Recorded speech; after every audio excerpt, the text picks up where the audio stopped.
Good morning, everyone. Good morning. So, हमने last class में broadly एक कंसेप्ट डिस्कस किया था कंपनी का मीनिंग क्या है and there we have discussed that basically company is an association of person. What type of association person? Incorporated association of person. Incorporated association of person का मतलब क्या बताया था? That association of person which has got a separate legal entity, which has got a separate legal entity. It means the company has got an entity which is separate from its constituents, and this concept is given by law. That's why it is called separate legal entity. अच्छा, it is separate from its constituents. तो company के constituents कौन होते हैं? Members, directors नहीं, members और share holders. Members और जैसे पार्टनरशिप फॉर्म में पार्टनर्स को हम कॉन्स्टिट्यूएंट्स मानते हैं, कंपनी में मेंबर्स और शेयर होल्डर्स. जनरली मेंबर्स और शेयर होल्डर्स को हम इंटरचेंजेबली यूज करते हैं, but there is a technical difference between the two, हम आगे डिस्कस करेंगे. बट जनरली हम मेंबर्स और शेयर होल्डर को इंटरचेंजेबली, जो मेंबर है वो शेयर होल्डर, जो शेयर होल्डर वो member, generally. Again but technically एक डिफरेंस है, वो बाद में हम डिस्कस करेंगे. सो कंपनी अलग है और कंपनी के मेंबर्स अलग है, और इसका मतलब कंपनी की अपनी एक अलग पहचान है. किससे अलग पहचान है? किससे अलग है? अपने constituents and who are the constituent company members. इसलिए देखना, जब भी हम कंपैरिजन करेंगे between company and partnership firm, तो कंपनी केस में मेंबर्स की बात करेंगे, तो पार्टनरशिप फर्म में पार्टनर्स की बात करेंगे, क्योंकि वहां कॉन्स्टिट्यूएंट कौन है? पार्टनर्स. एंड बोला firm is an unincorporated. Why? Because firm is a collection of all the partners. वहां कॉन्स्टिट्यूएंट्स और फर्म अलग अलग नहीं है, one and the same thing. Because firm की डेफिनेशन ही क्या है? Firm is a collection of all the partners. And वहां constituent partner, the partners and firm is one and the same thing. लेकिन कंपनी केस में ऐसा नहीं है. Company is N incorporated association of person. It means it has got a separate legal entity. It means that it has got an entity of its own which is separate from its constituents.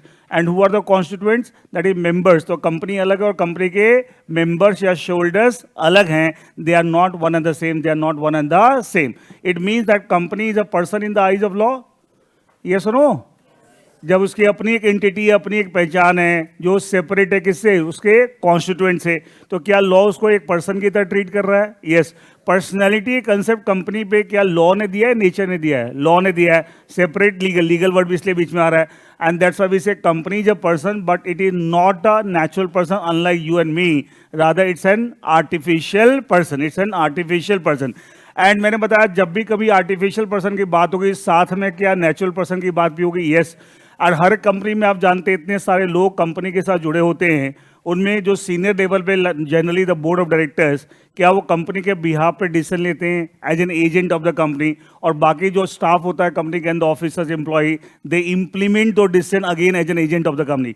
अच्छा, चाहे जो भी company के officer, employ decision ले रहे हैं, चाहे implementation कर रहे हैं कंपनी के डिसीजंस, क्या ultimately their position with the company is an agent and company is the principal. And हम बोलते हैं act of the agent is the act of the principal. इसका मतलब क्या है? जो भी कंपनी के बिहाफ पे डिसीजन ले रहे हैं या डिसीजन को इंप्लीमेंट कर रहे हैं, अल्टीमेटली माना जाता है कंपनी ही कर रही है, because the act of the agent is the act of the principal. Is the clear to everyone? तो ये थोड़ा सा ब्रीफ में हमने रिकैप कर लिया whatever we have discussed in the previous class. Now today I move on to the technical aspect. मैंने बताया था टेक्निकल बात पे हम आएंगे कि सब कंपनीज एक्ट के अंदर कंपनी की डेफिनेशन कैसे दे रखी है, उसको हम थोड़ा एनालाइज करेंगे. देखिए,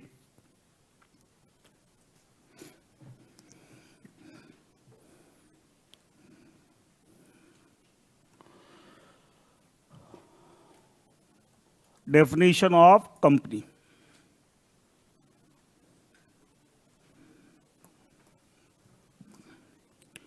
This term company, it has been defined under section 2 clause 20 of Companies Act 2013. कहाँ defined है? section 2 clause 20. It defined under section 2 clause 20 of Companies Act 2013. Is that okay? अच्छा, एक सवाल दिमाग में आना चाहिए, अगर आता है तो अच्छी बात है, नहीं आता तो आना चाहिए था, कि सर जनरली तो हमने सुना कि सेक्शन के बाद सब सेक्शन आता है. सर आपने सेक्शन का क्लॉज क्यों बोला? तो ठीक है, you must know the reason for that. थोड़ा सा पहले मैं वो एक्सप्लेन कर देता हूं कि मैंने सेक्शन के बाद क्लॉज क्यों बोला. अच्छा, नॉर्मली सेक्शन के बाद क्या आता है? सब सेक्शन आता है, फिर क्लॉज आता है, फिर सब क्लॉज आता है, ठीक है। एंड ये पैटर्न हर जगह होता है। अगर मान लिया आप रूल्स पढ़ रहे हैं तो खाली अब क्या होगा, पहला नाम अलग होगा, रूल, सब रूल, क्लॉज, सब कुछ वैसे होगा, खाली पहले नाम में फर्क आएगा। सेक्शन की अगर कॉन्स्टिट्यूशन का आर्टिकल पढ़ रहे हैं, कॉन्स्टिट्यूशन बताना सेक्शन नहीं है, क्या आर्टिकल्स है, तो आर्टिकल, सब आर्टिकल। देखिए सब का मतलब क्या होता है, हम बोलते हैं अब सब ऑर्डिनेट नीचे जो है, तो मेन जो चीज है, अगर मेन चीज सेक्शन है तो सब सेक्शन ही आएगा, उसके आगे तो सेम ही नाम है, क्लॉज, सब क्लॉज सेम नाम है, ठीक है। ऐसे रूल, सब रूल, क्लॉज, सब आगे तो सब सेम चलेगा, article, sub article, clause, sub regulation, sub regulation, और आगे क्या हुआ, क्लॉज, सब क्लॉज। वो एक ही पैटर्न है सब जगह, ठीक है। बस पहले दो में फर्क आता है कि पहला जो नाम है उसके अकॉर्डिंगली सब वर्ड लग जाएगा, section, sub section, article, sub article, regulation, sub regulation, rule, सब रूल, समथिंग लाइक दैट, आगे सेम पैटर्न। अब सवाल ये उठता है कि हमने यहां पे सेक्शन के बाद जनरली सबसेक्शन होता है, तो यहां पे हमने सेक्शन का सबसेक्शन नहीं बोला, मैंने कहा सेक्शन 2 क्लॉज 20। तो एक सवाल उठता है दिमाग में कि साहब ये मैंने क्लॉज क्यों बोला, कोई कारण होगा इसके पीछे, तो we must know the reason for the same, कि what is the reasoning behind the same. देखिए ये इन दिस केस, ये आप नोट करना चाहे कर सकते हैं। मैं एक चीज बता रहा हूं, नॉट ओनली फॉर दिस, एक जनरल चीज बता देता हूं, उसका एप्लीकेशन हम यहां कर देंगे, ठीक है। मेरा थोड़ा सा पढ़ाने का स्टाइल आप देखोगे, मैं कोई एक चीज डिस्कस करता हूं, खाली मैं वही चीज नहीं बताता, मैं एक जनरल चीज बताता हूं, जिससे क्या होता है आप ऐसी चीज कहीं भी आए तो बार बार उसको अप्लाई कर सकते हैं, तो उससे काम आसान होता है, बार बार हमें वो रिपीट करने की जरूरत नहीं है। देखिए सेक्शंस के जो पैटर्न होते हैं, दो तरह के पैटर्न होते हैं। पहले मैं लिख रहा हूं पैटर्न 1, पैटर्न 1, एंड जो सबसे कॉमन होता है, साथ में कॉमन, कॉमन पैटर्न, मतलब ज्यादातर सेक्शन आपको इस पैटर्न के नहीं है। पैटर्न 1 जो है कॉमन, जो मैं बता रहा हूं, इसमें कंटेंट्स ऑफ द सेक्शन जो होंगे, contents of the section are interconnected, मतलब एक सेक्शन के जितने भी कंटेंट्स हैं वो आपस में सब इंटरकनेक्टेड हैं, मतलब आप अकेले अकेले उसका कुछ पोर्शन अलग से नहीं पढ़ सकते। जतिन कोई प्रॉब्लम हो रही है? जतिन गोयल आपने कुछ बोला है?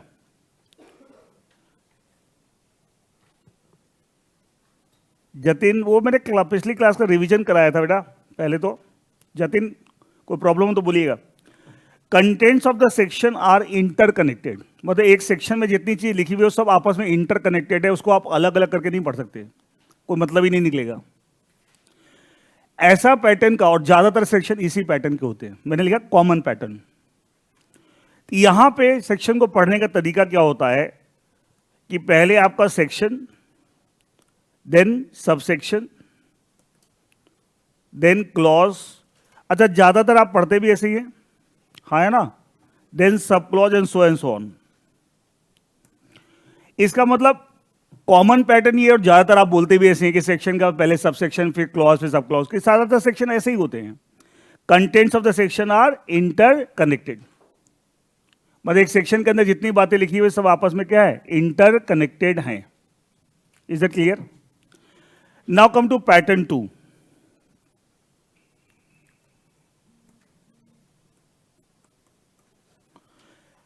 It says that it's rare pattern, मैं रेयर भी लिख दूंगा, मतलब कम, बहुत कम देखने को मिलता है, कुछ गिने चुने सेक्शन में आपको नजर आएगा। It says actually here the contents of the section are separate from each other, मतलब आपस में कोई कनेक्टिविटी नहीं है, चीजें तो बहुत सारी एक सेक्शन के अंदर, लेकिन आपस में कोई कनेक्टिविटी नहीं, सब अलग अलग है। Contents of the section are separate from each other, उल्टा। बट ऐसे सेक्शन रेयर है, मैंने क्या लिखा, रेयर, ये क्या लिखा है, common. Clear? Common pattern pattern 1 है, पैटर्न 2 जो रेयर है कभी कभी देखने को मिलेगा। जहां कंटेंट सेक्शन क्या कनेक्टेड होते हैं, इंटरकनेक्टेड होते हैं, separate from each other, separate from each other, सब कंटेंट बहुत सारे हैं बट वो आपस में कनेक्टिविटी नहीं है।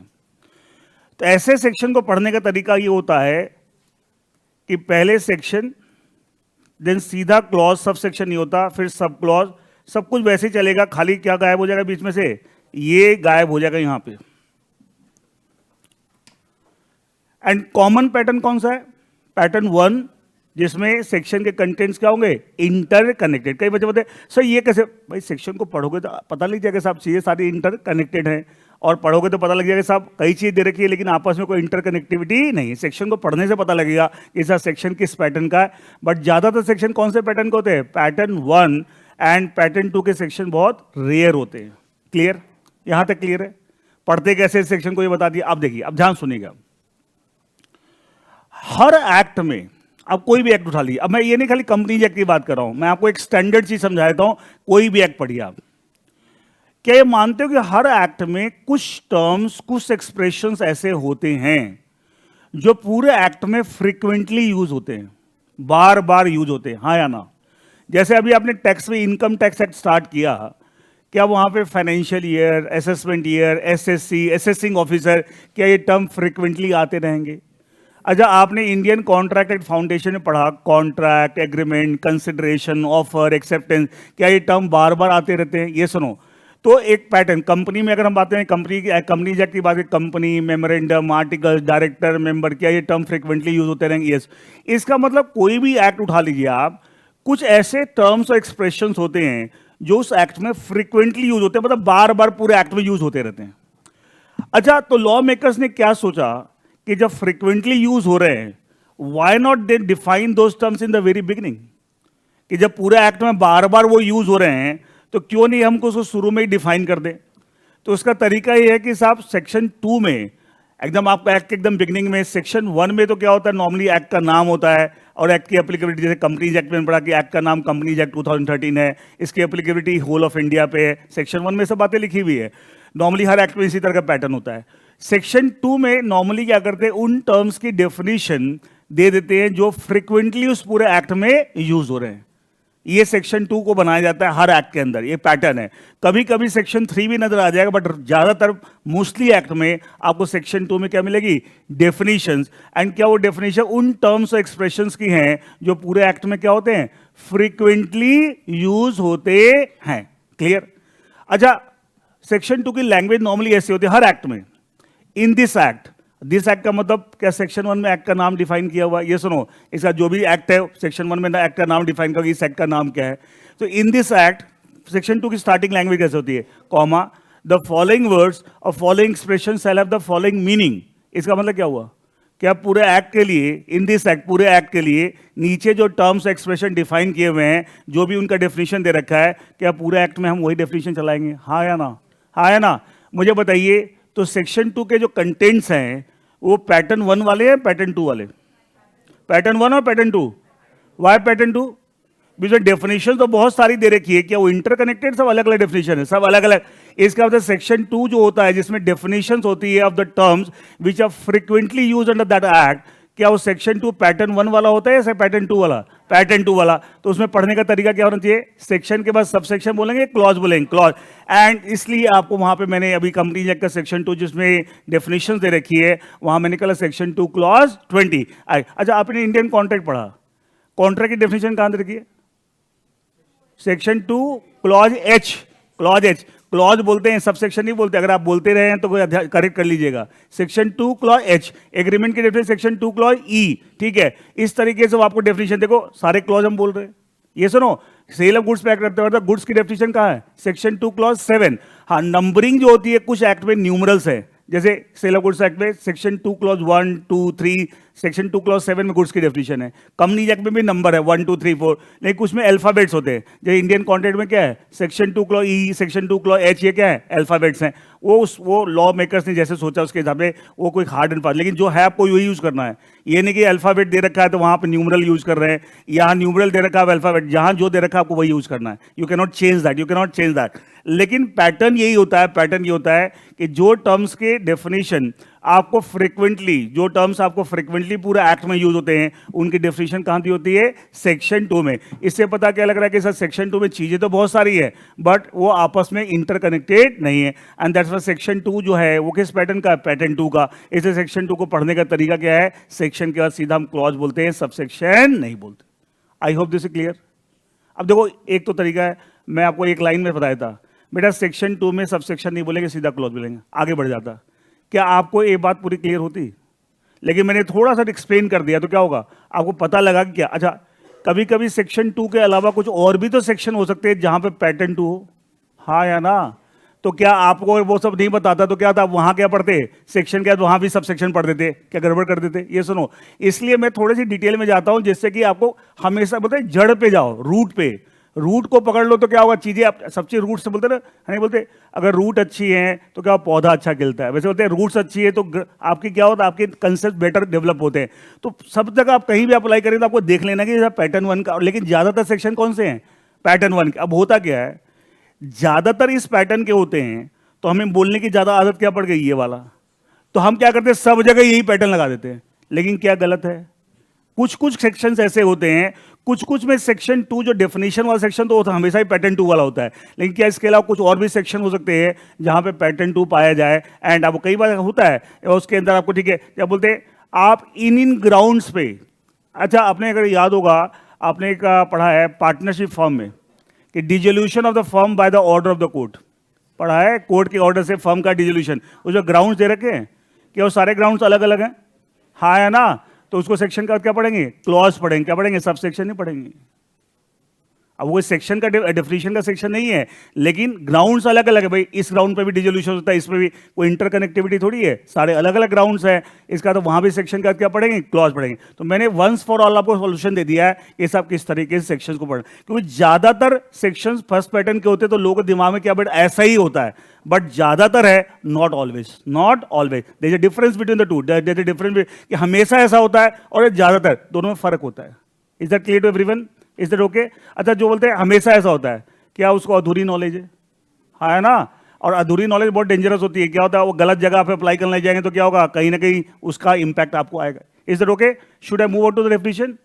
क्लियर है सबको? आपको नाउ देखिए डेफिनेशन क्या कहती है।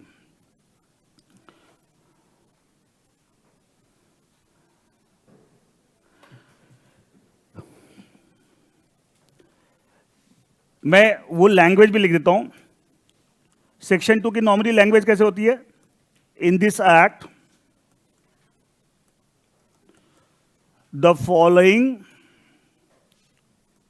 वर्ड्स और expression shall have the following meaning,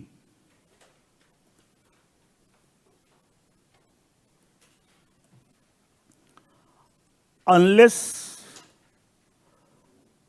the context provides otherwise.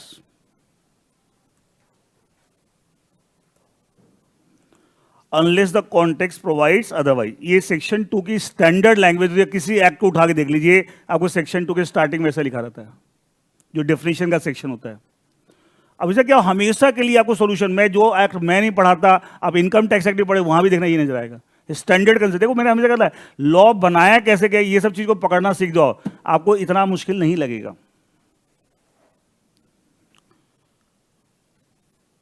देखिएगा इन दिस एक्ट, जो भी एक्ट का नाम है वो सेक्शन 1 में दिया होता है, द फॉलोइंग वर्ड्स और expression shall have the following meaning, नीचे आपको एक लाइन से डेफिनेशन होगी, unless the context provides otherwise. इसको मैं बाद में एक्सप्लेन करता हूं, अनलेस द कॉन्टेक्स्ट प्रोवाइड, इसका मतलब एक चीज देखिए, जो नीचे टर्म्स और एक्सप्रेशन डेफिनेशन दे रखी है, जैसे कंपनीज एक्ट में सेक्शन 2 क्लॉज 1 2 3 4 करके, एंड कंपनी की डेफिनेशन कहां पे, क्लॉज 20, ठीक है, डेफिनेशन क्या ही बताऊंगा।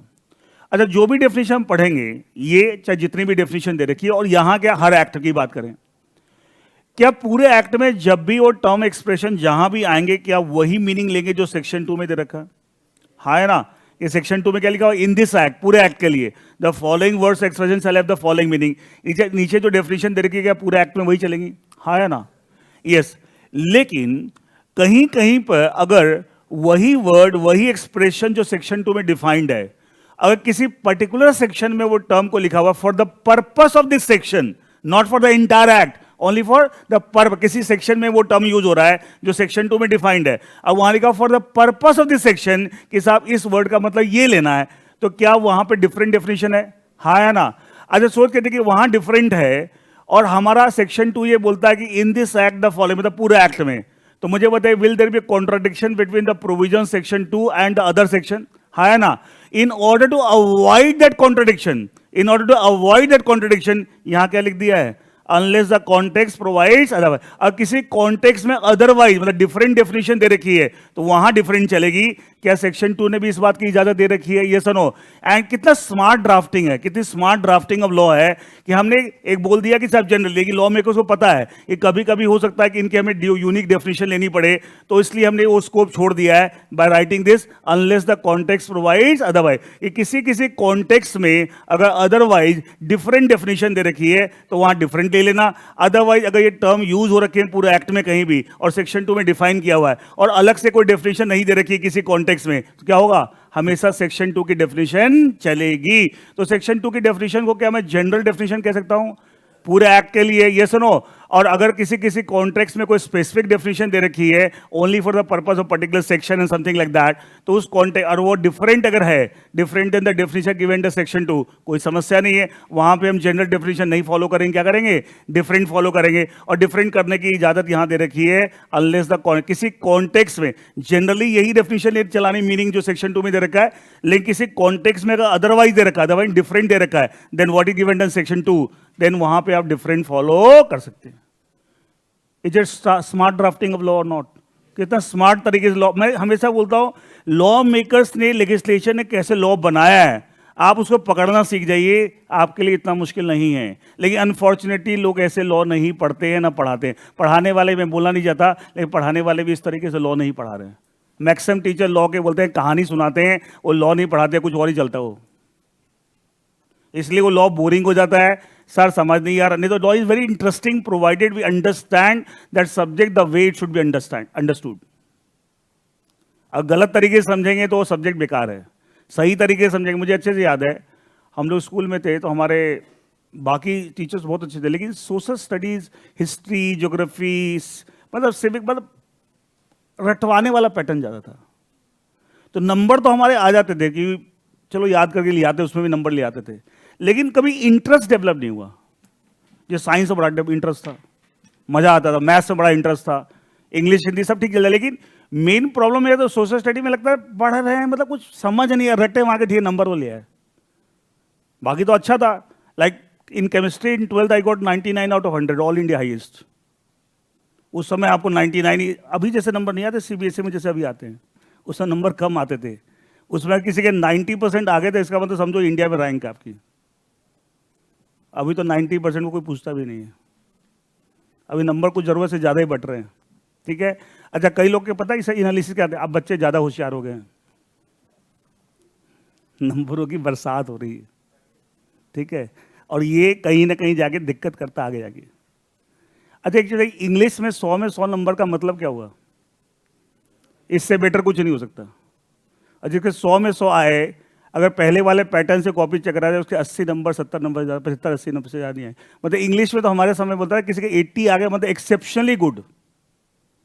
लैंग्वेज में तो नंबर ही नहीं देते वो, साइंस में आ जाते थे, मैथ्स में आ जाते थे, ठीक है, लैंग्वेज पेपर में या सोशल स्टडी में तो फुल मार्क बड़ा रेयर होता था।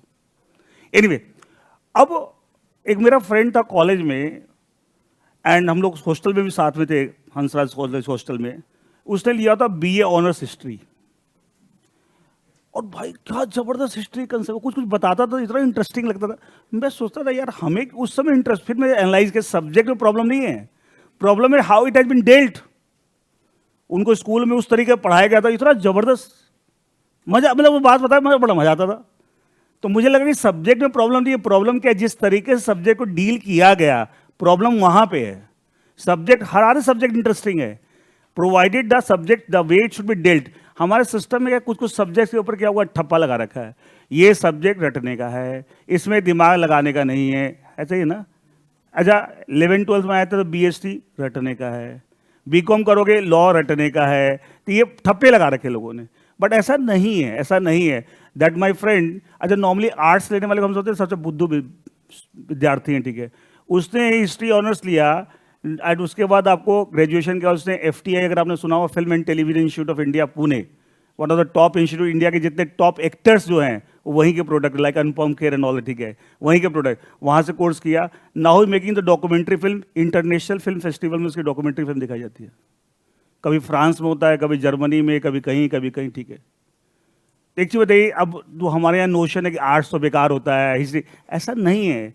जो चीज आप करें अच्छे से करें और उसको तरीके से करें। लॉ भी बहुत इंटरेस्टिंग है, the provided the way it should be understood, it should be taught, it should be understood, वैसे करेंगे बहुत इंटरेस्टिंग है। लेकिन अनफॉर्चुनेट चीज क्या है कि इन लोग उसको रटवा रटवा के बोरिंग बना देते, ठीक है। कहानी नहीं बनाई, कहानी थोड़ी है यार, ठीक। Anyway, देखिए इसका मतलब जनरल, अब सोच के देखिए, अगर मैं उस एंगल से बात करूं तो सेक्शन 2 अपने आप में कितना इंपॉर्टेंट सेक्शन होता है हर एक्ट में, ये सुनो। इसीलिए आपके जो अदर लॉज पोर्शन है उसमें एक टॉपिक है इंटरप्रिटेशन ऑफ स्टैट्यूट्स। अब मैंने बताया भी था कि जो बच्चे पहले से ज्वाइन उन्होंने ऑलरेडी पढ़ लिया है, उसमें पढ़ोगे aids of interpretation, helping tools, कि साहब क्या क्या लॉ को इंटरप्रेट का हेल्पिंग। अच्छा जी, जो कंपनी की डेफिनेशन हम यहाँ पढ़ेंगे, पूरे एक्ट में जहां जहां कंपनी वर्ड आएगा, ऑलमोस्ट हर सेक्शन में कंपनी वर्ड आएगा, कंपनी एक्ट में ऑलमोस्ट हर सेक्शन में कंपनी आए, ऑलमोस्ट हर सेक्शन में आएगा, तो क्या हमेशा बाय एंड लार्ज हम डेफिनेशन कहां से पिक करेंगे? उसका मतलब क्या समझेंगे? सेक्शन 2 क्लॉज 20 से। हाँ, किसी कॉन्टेक्स्ट में अगर अलग से कंपनी की डेफिनेशन दे रखे तो अलग बात है, अदरवाइज ज्यादा तो यही चलेगा। भाई वो तो कोई कोई केस होंगे ना, 2 4 5 केस, ठीक है, बाय एंड लार्ज तो यही चलेगा। तो देखा जाए उस एंगल से कितनी इंपॉर्टेंट चीज है ये सुनो, क्या ये हेल्पिंग टूल है? हम कोई सेक्शन पढ़ रहे हैं, वहां कंपनी वर्ड आ रहा है और अलग से कोई डेफिनेशन नहीं है, तो क्या हम सेक्शन 2 क्लॉज 20 की इसे उस सेक्शन को समझने के लिए क्या इसकी हेल्प ले रहे हैं? क्या हेल्पिंग टूल हो गया? ये सुनो, इसलिए बोलते हैं इसको बोलते हैं सेक्शन 2 को इंटरप्रिटेशन क्लॉजेज, क्लॉजेस के फॉर्म में है, और कॉल्ड डेफिनेशनल सेक्शन। क्या बोलते हैं? डेफिनेशनल सेक्शन, जिसमें जनरल डेफिनेशन होती है। Now come to the definition. देखिए मैंने पूरा स्ट्रक्चर समझा दिया सबको, देखिए आप देखिए कंपनी की definition, it says that company means a company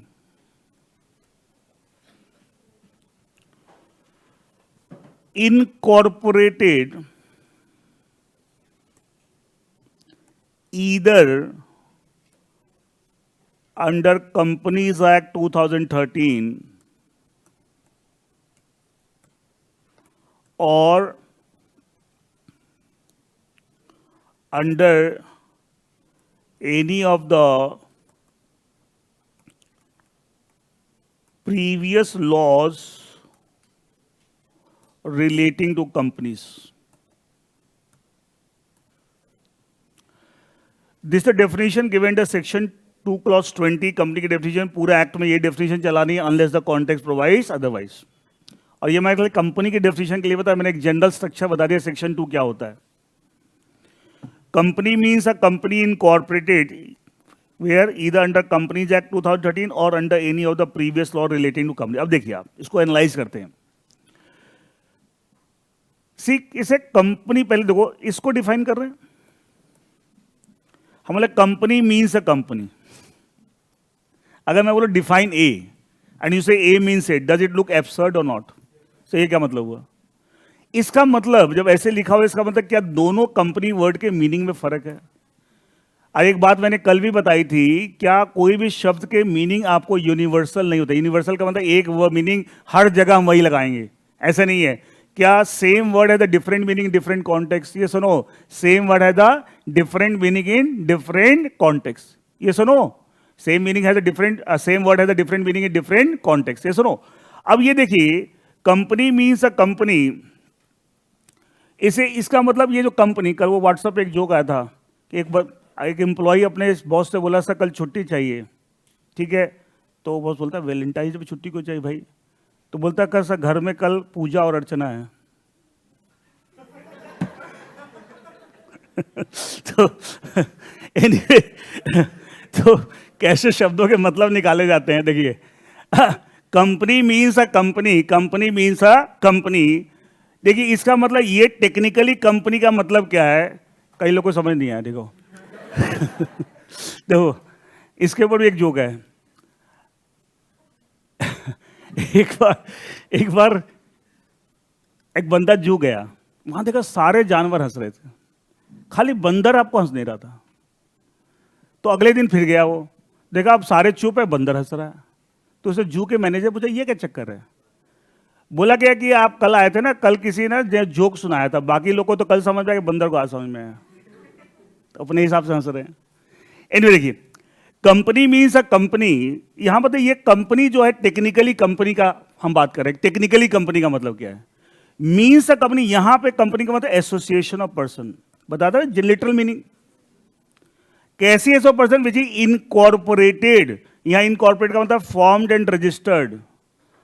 अच्छा, कल मैं इनकॉर्पोरेटेड एसोसिएशन ऑफ पर्सन जब बोल रहा था, वहां क्या था, हैविंग सेपरेट। मैंने तो ये अब ये आर्ट अब क्या बच्चे होते हैं सो ये बड़ा कंफ्यूजिंग है, कहीं कुछ बोल देते हो कहीं कुछ बोल देते हो। भाई धीरे धीरे आएगा, धीरे धीरे आएगा। कई बच्चे आप कैसे निकाल ले तो हमें समझ नहीं आता। भाई 23 साल हो गए पढ़ाते हुए, उसके पहले हमने भी पढ़ा था, ठीक है। मतलब मुझे CS बने हुए 98 आई क्वालिफाइड, 98 मैंने लॉ भी क्वालिफाई कर ली थी। आज हम कहाँ खड़े हैं देख लो, अब 2023 में खड़े हैं। कितने साल हो गए, 25 साल। तो 25 साल का एक आपको वो तो मैं क्वालिफाई कर चुका था, लॉ और CS दोनों, ठीक है। तो आप सोचिए इतना साल तो आप एक दिन में कैसे पहुंच जाएंगे। हाँ मैं बार बोलता हूं, सही रास्ते में आप सही प्रोसेस से जाएंगे तो क्या होगा, आप जरूर पहुंचेंगे। कब पहुंचेंगे समय लगेगा, लेकिन प्रोसेस तो सही स्टार्ट करो। अच्छा मान लीजिए एक ट्रेन को बॉम्बे पहुंचाना है तो बॉम्बे वाले ट्रैक पे ट्रेन को चलाना पड़ेगा ना, लेकिन पहुंचने में टाइम तो लगेगा, लेकिन पहुंच जाएगी। लेकिन अगर मान लिया आपको पहुंचना है बॉम्बे, कैलकाटा वाले ट्रैक पे चला रहे हैं, कितनी भी स्पीड में चलो कभी नहीं पहुंचो बॉम्बे। तो ट्रैक सही प्रोसेस में तो पहले हम सही तरीका तो अपनाना शुरू करें, धीरे धीरे पहुंचेंगे। टाइम लगता है हर चीज में। देखिए कंपनी, हम भी हर बैच के साथ, हर साल हर बैच के साथ हम भी ग्रो करते हैं। कई चीजें हमें और नहीं पढ़, मैंने कहा 100 बार एक चीज को पढ़ लो, 101वीं बार पढ़ो कुछ नया और मिलेगा। 102वीं बार पढ़, कई लोग बोलते हैं ना अरे मैं इतनी बार पढ़ लिया मुझे सब कुछ आता है। गलत, रॉन्ग अप्रोच, ठीक है। आप 100 बार पढ़ लिए एक चीज को, 101वीं बार गारंटी कुछ नई चीज मिलेगी जो 100 बार में नहीं मिली थी आपको। इसलिए जितना आप ज्यादा डीपली जाएंगे आपको उतनी ज्यादा चीजों की समझ बढ़ती जाएगी। Anyway, company means a company, company का मतलब यहाँ क्या, एसोसिएशन ऑफ पर्सन। कैसा, इनकॉर्पोरेट मतलब फॉर्म्ड एंड रजिस्टर्ड। कंपनी हमेशा रजिस्टर्ड होती है, कभी भी कंपनी अनरजिस्टर्ड नहीं होती। क्या पार्टनरशिप फर्म में भी, रजिस्टर्ड में भी। मैंने बताया कि फर्म और कंपनी हमेशा उल्टे फीचर्स मिलेंगे। क्यों, बिकॉज वो अनइनकॉर्पोरेटेड है, ये इसकी सेपरेट लीगल एंटिटी, उसकी सेपरेट लीगल एंटिटी नहीं है। Formed and registered where either under companies act 2013 और under any of the previous law relating to company. Previous law जैसे बताया कि मैंने कंपनीज एक्ट 1956 से पहले, उससे पहले इंडियन कंपनीज एक्ट 1918, उससे पहले इंडियन कंपनीज एक्ट 1882, उससे पहले इंडियन कंपनीज एक्ट 1866। मतलब 66 वाला जो लॉ था ना 1882 वाला लॉ से रिप्लेस हुआ। Indian companies act 1882 were replace by Indian companies act 1913, that were replaced by Companies Act 1956, and Companies Act 1956 has been replaced by the present act, that is मतलब चाहे प्रेजेंट एक्ट में formed registered हुई या इससे पहले जो company से related laws थे, पूरी बात लिखने के मतलब ऐसे लिखते हैं under any of the previous law. आपने ये नहीं लिखा, क्या अधूरी बात है, प्रीवियस लॉ तो इतने सारे हैं। कौन से लॉ, रिलेटिंग टू कंपनीज। ये बात जब लिखते हैं तो क्या होता है, लिखने में परफेक्शन लाइए। नंबर लॉ में अपने आप आते हैं, लेकिन होता क्या है, अधिकतर बच्चे अधूरा चीज लिखते हैं, पूरी बात ही लिखते। आप जो लिखेंगे, देखिए आपके मन में क्या है वो अलग बात है, बट जो आप लिखेंगे नंबर उस पर मिलेंगे ना, आपकी मन की भावना पे तो नंबर नहीं मिलेंगे ना, ठीक है। तो जो आप बोलते हैं, जो सोच रहे हैं और जो एक्सप्रेस कर रहे हैं पेपर पे, इट शुड मैच। तो इसलिए मैंने बताया थोड़ा लिखने की भी प्रैक्टिस, लॉ के पेपर में समझ लो वो सब कुछ कर लीजिए, लेकिन साथ में थोड़ी लिखने की प्रैक्टिस भी डेवलप करनी पड़ेगी in order to get the good marks. देखिए ये सीधे under any of the previous law, इसका मतलब क्या हुआ, चाहे प्रेजेंट कंपनीज एक्ट के अंदर रजिस्टर्ड हुई हो, फॉर्म रजिस्टर्ड, या उससे पहले वाले में कोई भी, उससे मतलब नहीं, वो सब कंपनी मानी जाएगी। ऐसे associate person which are formed and registered either as per the present act और as per the previous law. अच्छा एक चीज देखिए, ये प्रीवियस लॉ वाली बात अगर मान लिया हम खाली इतना बोल देते हैं, company means a company incorporate under companies act 2000, बस यहां तक, इसके आगे की चीज नहीं होती, तो इसका क्या इंपैक्ट होता। इसका मतलब जो कंपनीज आपको पहले के कंपनी लॉ के अंदर रजिस्टर्ड हुई हैं वो तो यहां कवर नहीं होती ना। इसका मतलब क्या होता, इसका मतलब ये होता कि, और ये डेफिनेशन जो हम पढ़ रहे हैं, क्या कंपनीज एक्ट 2013 में सारी जगह यही मीनिंग लेना है, अनलेस अ कॉन्टेक्ट, कोई केस में अगर डेफिनेट है तो अलग बात है, अदरवाइज यही डेफिनेशन लेनी। ये सुनो, अब सोच के देखिए, कोई कंपनी मान लिया लेट से 1985 में बनी, किस एक्ट में बनी होगी, कंपनीज एक्ट 1956, वो तो यहां पर कवर नहीं हुई, तो क्या उसके ऊपर कंपनीज एक्ट 2013 के प्रोविजन लगे थे। कोई जहां कंपनी वर्ड आ रहा है कंपनीज एक्ट 2013 में, हम मीनिंग क्या लेते हैं यहां से, सेक्शन 2 क्लॉज 20 से, और वहां पे वो कवर नहीं हो रही, तो क्या आपको लगता नहीं। कोई कंपनी मान लिया 1940 में बनी, किस एक्ट के हिसाब से बनी होगी, इंडियन कंपनीज एक्ट 1913, क्या वो कवर होती नहीं। इसका मतलब ये नए एक्ट के प्रोविजंस पे लगते ही नहीं, क्योंकि लगेंगे किसके पे, जो company as per section 2 clause 20। ये सुनो, मतलब यही लेना हर सेक्शन के अंदर, इसका तो लगता ही नहीं। और जिस एक्ट में वो बनी थी, जैसे 1940 वाली कंपनी किस एक्ट में बनी थी, इंडियन कंपनीज एक्ट 1918, ना 1985 वाली कंपनी कैसे बनी थी? Companies act 1956। इसका जिस एक्ट में वो बनी थी, क्या वो एक्ट आज चल रहे हैं या रिपील हो गए? रिपील, एबॉलिश हो गए, वो नहीं है। इसका मतलब जिस एक्ट में आप बने थे वो तो खत्म हो गए, और जो नया एक्ट चल रहा है अभी उसमें आप कवर नहीं हो रहे, उसके अंदर आपको कंपनी की डेफिनेशन में आप कवर नहीं हो रहे।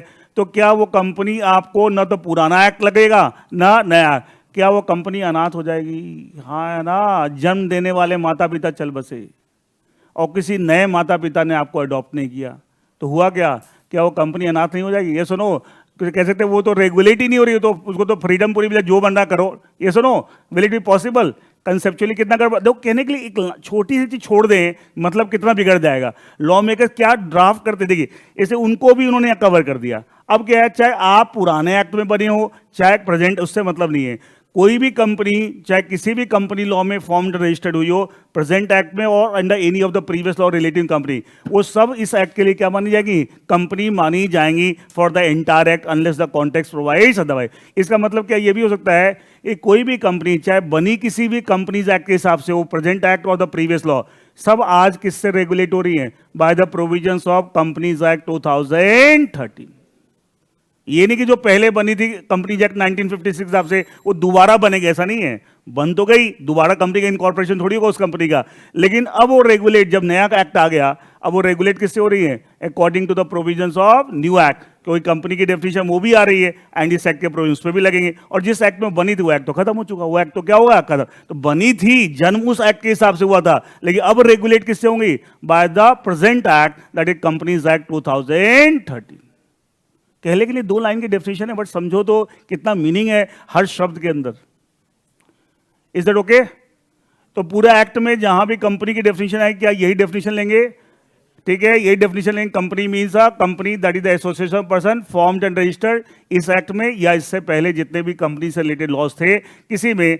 इसका मतलब चाहे बनी भी किसी कंपनी लॉ में हो आप, लेकिन आज आप सारी की सारी कंपनी किससे रेगुलेट हो रही है? By the provisions of companies act 2013। Is that okay? Should I move on? एक आपसे क्वेश्चन पूछता हूं, आप जवाब दीजिएगा। बेटा जो ऑनलाइन लाइव क्लास ले रहे हैं सबको समझ आ रहा है? एवरीवन? बीच बीच में बोलते रहा करो, हाँ समझ आ रहा है, ठीक है, हमें हौसला मिलता है, हाँ ठीक पढ़ा रहे हैं। हाँ नहीं, अरे हमें एक चीज ध्यान रखना तुम, कोई भी बंदा हो, टीचर हम पढ़ा, ये भी एक स्टेज है ना, कोई भी कहीं स्टेज पर परफॉर्म करता है, ऑडियंस का समर्थन, समझते हो? आप ऑडियंस ही तो हैं, ठीक? ऑडियंस का समर्थन हमेशा बोलते हैं, परफॉर्मर को हमेशा क्या होता है? बहुत हौसला देता है, हाँ मैं काम सही कर रहा हूँ। तुम देखते बड़े बड़े कवि सब होते थे ना, कभी तुम डॉक्टर कुमार विश्वा को देखना, वो जब बोलेगा मैं आपकी तालियां चाहता हूँ, बोलता है ना तालियों से आशीर्वाद दीजिएगा, मतलब क्या? That actually encourages the performer.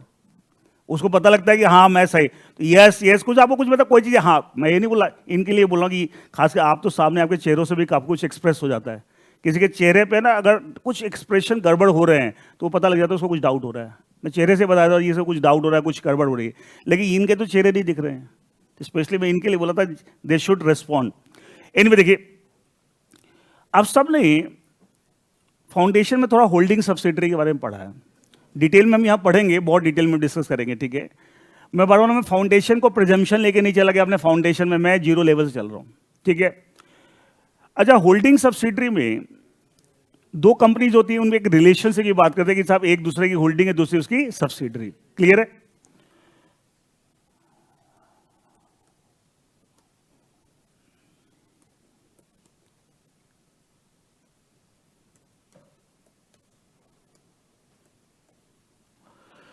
एक कंपनी यूनिलीवर, एक हिंदुस्तान यूनिलीवर लिमिटेड HUL, ये यूनिलीवर होल्डिंग कंपनी है ऑफ HUL। इसका मतलब ये क्या है? उसकी सब्सिडरी, ये उसकी क्या है? Subsidiary. Clear? Now the question is, generally अब होल्डिंग कंपनी किसे कहते हैं? ब्रॉडली वो कंपनी जो दूसरी कंपनी के कैपिटल का मोर देन 50%, ये पढ़ते हैं होल्ड कर रही, ये पढ़ते हैं ना, वो होल्डिंग है, दूसरी उसकी क्या है? सब्सिडरी। ये पढ़ते हो मोटा मोटा। मुझे बताइए, हम बोलते हैं holding company means a company in respect of the another company, दूसरे की आप holding company, if that company is holding more than 50% of capital of the other company, ये बोलते हैं ब्रॉडली, ठीक है। तो हम बोले holding company means a company, बोला ऐसा कंपनी जो वर्ड आ रहा है holding company means a company, कहां से लोगे मीनिंग? सेक्शन 2 क्लॉज 20, हाँ है ना, वहां से लोगे। उसके हिसाब से अभी पढ़ा हमने सेक्शन 2 क्लॉज 20, उसके हिसाब से क्या यूनिलीवर कंपनी है, ये यूके कंपनी, यूके में बनी है, ये इंडिया में बनी है, ये इंडियन कंपनी है हिंदुस्तान यूनिलीवर लिमिटेड, ये यूके कंपनी ब्रिटिश कंपनी है, ब्रिटेन में बनी हुई है। क्या जो डेफिनेशन सेक्शन 2 क्लॉज 20 में दे रखी है उसके हिसाब से क्या यूनिलीवर कंपनी है?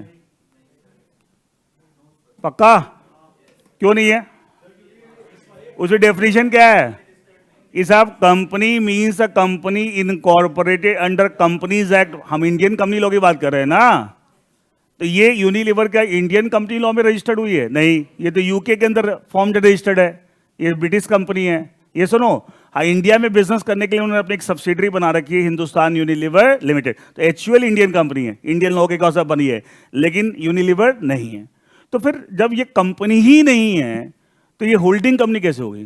कि होल्डिंग कंपनी की डेफिनेशन क्या है? Holding company means a company which holds, पहले कंपनी होनी चाहिए एंड देन विच होल्ड्स, फिर एडिशनल कंडीशन है कि दूसरी कंपनी की आप कैपिटल का मोर देन 50% होल्ड कर रहे हैं, वो तो बात की बात है। पहले क्या, it should be a company. ये सुनो, as a subsidiary company means a company whose more than 50% capital held by the other company. ये सुनो, is a first of all should be company, और कंपनी का डेफिनेशन कहां दे रखा है? सेक्शन 2 क्लॉज 20 जो भी हमने पढ़ा। तो मुझे बताइए उसके हिसाब से कंपनी तो यूनिलीवर नहीं है, फिर ये होल्डिंग कंपनी कैसे हो गई? हाँ नहीं, आप बोल रहे हैं फॉरेन कंपनी में इसको डिफाइन कर रखा है, तो फिर होल्डिंग कंपनी के डेफिनेशन में ये आना चाहिए, holding company means an Indian company और फॉरेन कंपनी, ऐसा आना चाहिए। हाँ ठीक है, नहीं फॉरेन कंपनी कहाँ से लोगे? वहां लिखा हुआ कंपनी, जो लिखा हुआ आप उसको चेंज कर दोगे।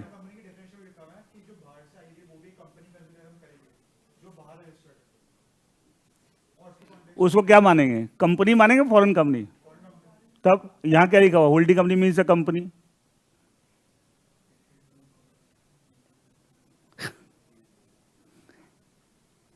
अगर यहां लिखा होता holding company means a foreign company, तब तो मैं आपकी बात मान लेता। एनीवन? चलिए, हाँ पीछे बेटा, क्या नाम है आपका? हाँ sir Tanish. Tanishq, yes gold, yes sir. चलिए हाँ सर मैं कह रहा था जो सेक्शन गोल्ड जैसा आंसर दो आप, ठीक है। सर जो सेक्शन 2 में मतलब लास्ट में आपने लिखवाया ना कंटेक्स्ट प्रोवाइड्स अदरवाइज, तो हाँ। उसका प्रयोग उसको यूज करेंगे। तो इसका मतलब आप कहना चाहते हैं कि इस कॉन्टेक्स्ट में कुछ कंपनी की अलग डेफिनेशन दे रखी होगी, यस सर। ये कहना चाहते हो? Yes sir. तनिष्क के लिए से गोल्ड जैसा आंसर, ताली हो जाती है। That's a right answer. And मैं आपको बताता हूं, देखिए ध्यान से सुनिए, देखिए छोटी छोटी चीजें अगर ध्यान से एनालाइज कर, देखो यही गेम है सारा। मोटी मोटी बात तो सबको पता है। कोई मुझे बोलता है, कई लोग मेरे रिलेटिव बोलते हैं, अब ज़्यादातर बिजनेस क्लास में लोग तो बीकॉम ही करके बिजनेस में घुस जाते हैं। ये सुनो, मोस्टली कॉमर्स के क्या पढ़ाते हो? मैं कंपनी लॉ और बहुत सारे लॉज पढ़ाता हूँ। ज़्यादा मैं बोलता नहीं, कंपनी उनको समझ में भी नहीं आएगा। तो कंपनी लॉ ने सुना होता है कि बीकॉम वगैरह में पढ़ा होता है, ठीक है। अच्छा वही पढ़ाते हो मेमोरेंडम आर्टिकल में, कहाँ उनको लगता है कि वही इतना ही है, ठीक है। तो एक्चुअली क्या है कि टेक्निकलिटीज में जाएं तो बहुत बारीकियां हैं। अच्छा, होल्डिंग कंपनी की डेफिनेशन कहां पढ़ी आपने, किस कहां डिफाइन है? Section 2 clause, good, section 2 clause 46। और सब्सिडरी की सेक्शन 2 क्लॉज 87, वेरी गुड। अभी हम ये होल्डिंग सब्सिडी पढ़ा नहीं रहा हूं, तो आगे डिटेल में आएगा। अब देखिए section 2 clause 46 and section 2 clause 87 दोनों में, क्योंकि इंटर रिलेटेड चीज है, अगर एक कंपनी दूसरे की होल्डिंग है, दूसरे की सब्सिडरी, दोनों ही जगह लेकिन लिखा हुआ है। सेक्शन 2 क्लॉज 46 में किसी डेफिनेशन है होल्डिंग कंपनी की, और सेक्शन 2 क्लॉज 87 में किसी डेफिनेशन है सब्सिडरी कंपनी की। दोनों ही जगह ये लिखा हुआ है, दोनों ही जगह। और देखना डेफिनेशन जो होता है अल्फाबेटिकल ऑर्डर में होती है। देखो होल्डिंग एच बहुत पहले आ रहा है सेक्शन, सब्सिडरी एस काफी बाद में है, ठीक है। कंपनी सेक्शन 2 क्लॉज 20, देखो आपको कंपनी सी से है, होल्डिंग कंपनी एच, ठीक है, बाद में आ रहा है, वो सेक्शन 2 क्लॉज 20। अच्छा, डायरेक्टर की जो डेफिनेशन होगी क्या सेक्शन 2 क्लॉज 20 से पहले होगी बाद में होगी? बाद में होगी ऑब्वियसली कि वो डी से स्टार्ट हो रहा है। ये सुनो, इसका मतलब ये पैटर्न भी है, ध्यान रखना कि भाई अल्फाबेटिकल ऑर्डर में होता है, ठीक है, जितने भी डेफिनेशन है वो अल्फाबेटिकल ऑर्डर में दे रखी है ना। अब देखिए here in this case section 2 clause 46 and section 2 clause 87 दोनों जगह क्या लिखा हुआ है, दोनों जगह क्या लिखा हुआ, for the purpose of this clause, दोनों जगह लिखा हुआ है, सेम लैंग्वेज लिखी हुई है, for the purpose of this clause, only clause, पूरे सेक्शन के लिए नहीं, only for clause 46 and clause 87, 46 में भी लिखा हुआ 87 में भी लिखा हुआ है, for the purpose of this clause company का मतलब लेना है बॉडी कॉर्पोरेट, कंपनी का मतलब क्या लेना है, बॉडी कॉर्प। अब बताइए क्या section 2 clause 46 which contains the definition of holding company, section 2 clause 87 which contains the definition subsidiary company, क्या दोनों ही जगह क्या कंपनी की डिफरेंट डेफिनेशन दे रखी है?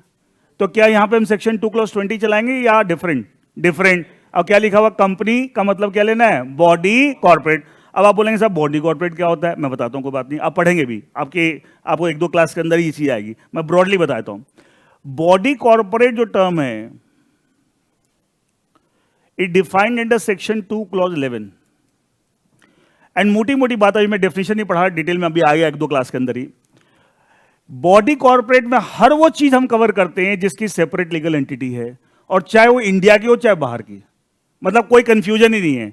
Anything which has got a separate legal entity which is Indian body और foreign body, सब बॉडी कॉर्पोरेट है, सब क्या है, बॉडी कॉर्पोरेट है। तो अगर एक डायग्राम बनाएं, अगर ये पिक्चर रिप्रेजेंट करती है बॉडी कॉर्पोरेट को, तो क्या सारी इंडियन कंपनीज में कवर हो जाएंगे? क्या उनकी सेपरेट लीगल एंटिटी है? क्या इंडिया की जो स्टैट्यूटरी बॉडी, स्टैट्यूटरी कॉर्पोरेशन जो मैं कल पढ़ा रहा था, आईसीआई, आईसीएसआई, एलआईसी, यूटीआई, क्या वो भी आ जाएंगी? क्या उनकी भी सेपरेट लीगल एंटिटी है? सुनो, मैंने हर वो चीज इसकी सेपरेट लीगल एंटिटी है, चाहे इंडिया की चाहे, क्या फॉरेन कंपनी भी कवर हो जाएंगी? हाँ या ना? क्या इसका एलएलपी भी कवर हो जाएगी? एलएलपी पढ़ा ना, जब बॉडी कॉर्पोरेट, क्या वो भी कवर हो जाएगी? यस, पढ़ा ना एलएलपी एक्ट के अंदर, एलएलपी जा बॉडी कॉर्पोरेट, वही बॉडी कॉर्पोरेट है। जब वहां पढ़ते हैं बॉडी कॉर्पोरेट, वो पता है बॉडी को किसको कहते हैं, ठीक है? तो एलएलपी ऑल्सो, तो एलएलपी भी आ गई, इंडियन कंपनीज भी आ गई, इंडियन स्टैट्यूटरी बॉडी कॉर्पोरेशन भी आ गई, like LIC, ICI and all that, ठीक है, एसबीआई एंड फॉरेन कंपनी सब आ गई।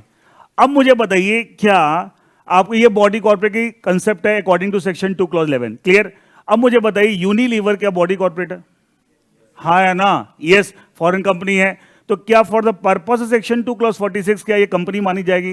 कि कंपनी का मतलब क्या लेना है यहाँ पे, बॉडी कॉर्पोरेट, और सेक्शन 2 में लिखा unless the context provides otherwise. अब ये कंपनी मानी जाएगी अगर ये हिंदुस्तान यूनिलीवर की मोर देन 50% कैपिटल होल्ड कर रही है, तो क्या होल्डिंग सब्सिडी का रिलेशनशिप बन गया? हाँ या ना? यस और नो? अच्छा, इसका मतलब क्या प्रूव हुआ? अगर सोच के देखिए, ध्यान सुनिएगा, अगर मान लिया section 2 clause 46 which contains the definition of holding company and section 2 clause 87 which contains definition of subsidiary company, अगर इसमें अलग से कंपनी की डेफिनेशन नहीं दी होती, दी हुई है लेकिन नहीं दी होती, तो क्या हम सेक्शन 2 क्लॉज 20 चलाते? अच्छा, इसका मतलब क्या? इसका मतलब होल्डिंग सब्सिडी कंपनी कभी भी ये रिलेशनशिप एक फॉरेन और एक इंडियन कंपनी के बीच में नहीं हो सकता था, हमेशा दोनों इंडियन कंपनी के बीच में होता, ये होल्डिंग सब्सिडी दोनों इंडियन कंपनी ही होनी चाहिए, ये सुनो। लेकिन क्या अब हो सकता है? क्योंकि डिफरेंट डेफिनेशन दे रखी है, क्या लिखा हुआ, कंपनी का मतलब क्या लेना, बॉडी कॉर्पोरेट में हर वो चीज लेती है जिसकी क्या है, सेपरेट लीगल एंटिटी है। क्या है? सेपरेट लीगल एंटिटी है, एंड चाहे वो इंडिया की हो चाहे इंडिया के बाहर की। अच्छा, नॉर्मली अगर हम देखें तरीके से, कंपनी की जो जनरल डेफिनेशन सेक्शन 2 क्लॉज 20, उसके हिसाब से आईसीएआई क्या आपको कंपनी है?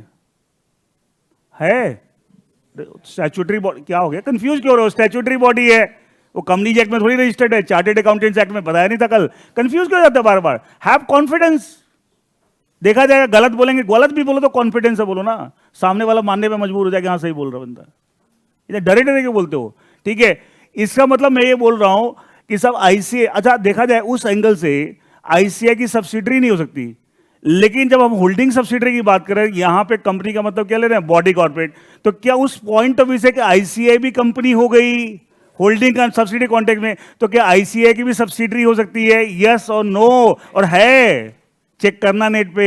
आईसीआई ने सब्सिडरी बना रखी है for the purpose of insolvency. एक नया लॉ आया है इंसॉल्वेंसी एंड बैंक्रप्सी कोड, उसके लिए उन्होंने अलग से आपको सब्सिडरी बना रखी है। एक मेरा स्टूडेंट ऐसे आईसीएसआई ने बना रखी है, एंड वो आपको आप जो बॉडी बना रखी है आपको उसकी सब्सिडरी है। तो मेरा एक स्टूडेंट था, बोला साहब मैंने ना सीएस इंस्टीट्यूट में कोई जॉब कर रहा था। उन्होंने बोला कि सर ये सब्सिडरी कैसे? सब्सिडरी तो कंपनी की होती है, आईसीएस तो कंपनी नहीं है। वो बोलते हमें नहीं पता। फिर मैंने बोला मैंने आपके लेक्चर देखे, मुझे 1 सेकंड में समझ में आ गया। अब यही चीज समझ लोग रिलेट नहीं कर पाते हैं कि साहब जब होल्डिंग सब्सिडरी की बात हो रही है तो वहां अलग से कंपनी की डेफिनेशन दे रखी है, then we will have to not follow the section 2 clause 20। अच्छा सोच के देखिए, अगर अलग से डेफिनेशन नहीं होती तो हम जनरल डेफिनेशन के साथ चलते। उसके हिसाब से तो जब भी होल्डिंग सब्सिडरी की बात करते हैं 2 इंडियन कंपनी के बीच में बात करते हैं, इसके अलावा हम बात नहीं कर सकते।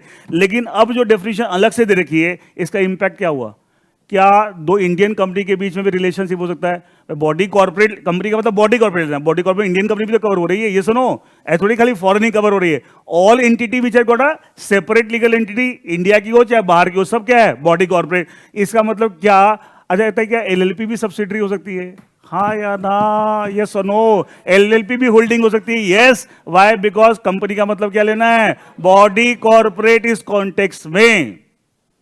इससे मतलब क्या हुआ, इसका इंपैक्ट क्या हुआ कि एक इंडियन कंपनी और फॉरेन कंपनी के बीच में होल्डिंग सब्सिडी रिलेशनशिप हो सकता है।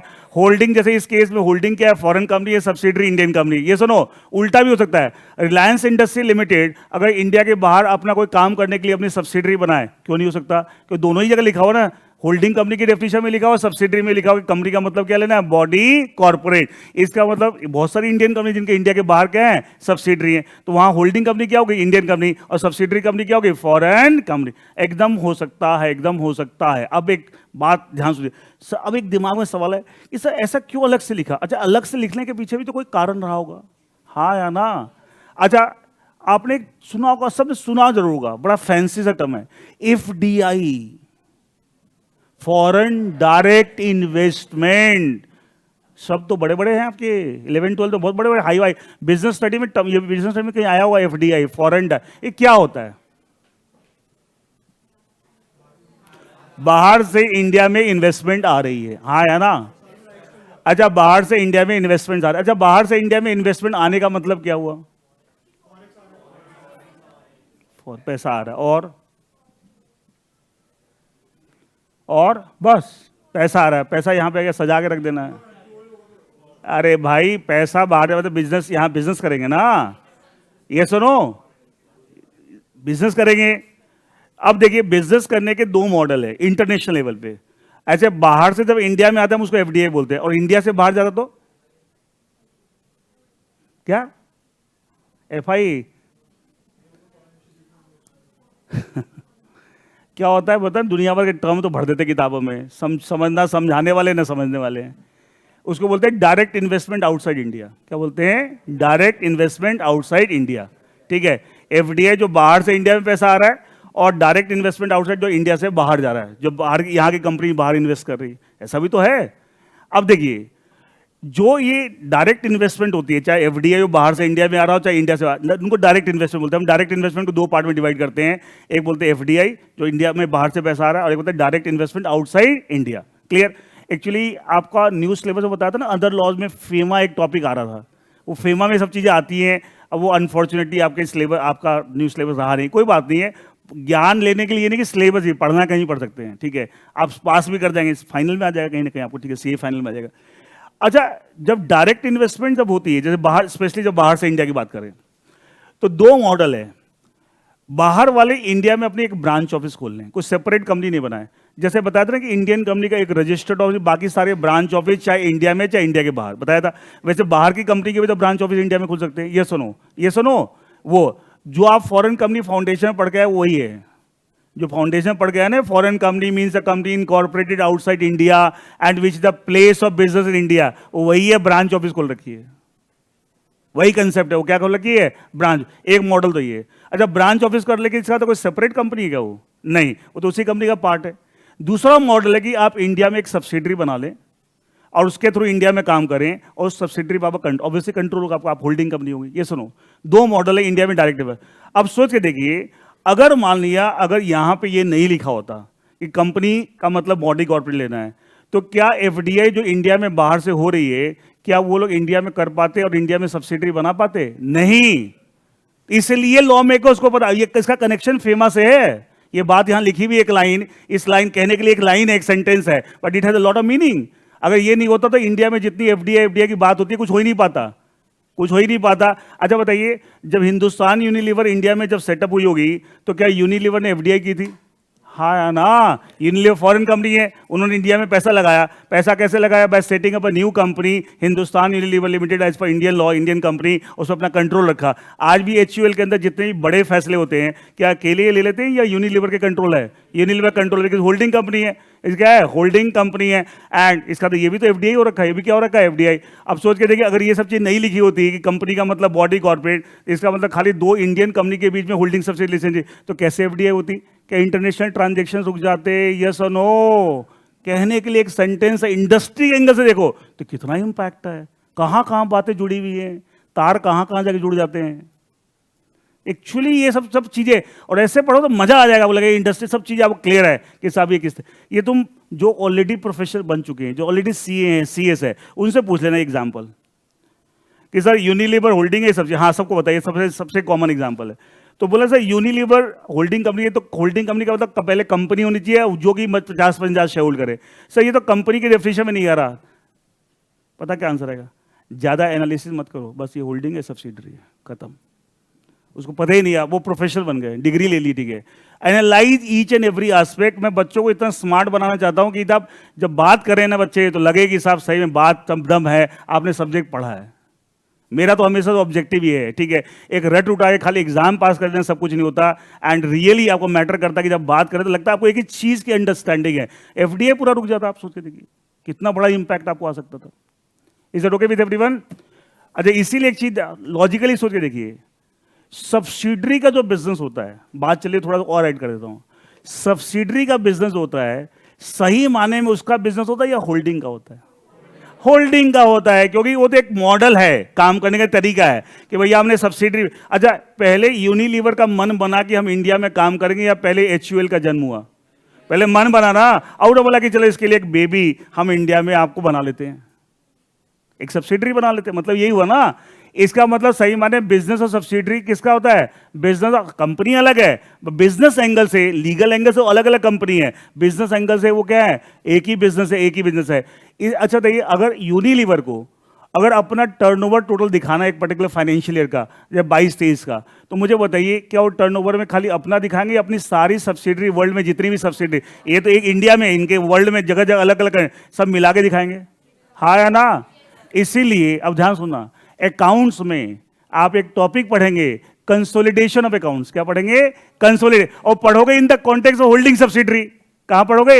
In the context of holding subsidiary. अब वहां क्या था, बच्चा पढ़ लिया चैप्टर, उसको पता नहीं तो क्या पढ़ रहा हूं, बस वो क्वेश्चन करना आता है, ये ऐसे ऐसे जोड़ते हैं ऐसे। अरे भाई क्यों कर रहे हैं, क्यों कर रहे हैं? अकाउंट्स में चैप्टर आता है कंसोलिडेशन ऑफ अकाउंट, देखना आप होल्डिंग के बुक्स में। अच्छा, कंसोलिडेशन होल्डिंग के बुक्स होगा सब्सिडरी के बुक्स में? यूनिलीवर बोलेगी ना कि मेरा इतना है, अपने हिंदुस्तान यूनिलीवर, यूनिलीवर जो थोड़ी बताएगी, ठीक है। ये पेरेंट कंपनी कौन सी है? यूनिलीवर। तो इसका मतलब आप कंसोलिडेशन और अकाउंट्स एक चैप्टर पढ़ेंगे अकाउंट्स में, उसमें यही पढ़ोगे कि अगर होल्डिंग सब्सिडी दो कंपनी के बीच में रिलेशनशिप है, तो उस केस में आपको होल्डिंग कंपनी के बुक्स में सब्सिडरी के आपको प्रॉफिट्स, टर्नओवर सबको कंसोलिडेट करके भी दिखाना पड़ेगा। अल्टीमेटली क्या है? उसी का बिजनेस है। लॉजिक समझ में आया? तो कहां कहां अकाउंट्स में चले गए, फेमा में चले गए, मजेदारी इसी में है। सब चीज जुड़ी हुई है, सब जुड़ी हुई है, लेकिन provided we understand in that way only. बहुत मजेदार चीजें हैं, लेकिन समझना पड़ता है, तो समय देना पड़ता है। अब जो कहने के लिए हम 45 मिनट से खाली एक कंपनी की डेफिनेशन ही बात कर रहे हैं, लेकिन अब इतनी बात करने का किसी के सामने खड़ा कर दे, आप उसको पानी पिला सकते हो। कोई हो जो 10 साल एक्सपीरियंस प्रोफेशनल हो, उसको भी इतना नहीं पता होता। Anyway, is that clear? एक बार आपको आप एक एग्जाम से रिलेटेड चीज बताता हूं। एक बार सीए फाइनल में क्या हुआ, नॉर्मली कंसोलिडेशन के जो क्वेश्चन आते हैं अकाउंट्स में, बड़े क्वेश्चन आते हैं, 10 नंबर 12 नंबर, क्योंकि कैलकुलेशंस काफी होती हैं, तो काफी टाइम लगता है उस क्वेश्चन को सॉल्व करने में। तो 10-12 नंबर से कम क्वेश्चन आते नहीं नॉर्मली कंसोलिडेशन के। एक बार सीए फाइनल अकाउंट्स के पेपर में क्या किया, सिर्फ 3 नंबर का कंसोलिडेशन क्वेश्चन दे दिया।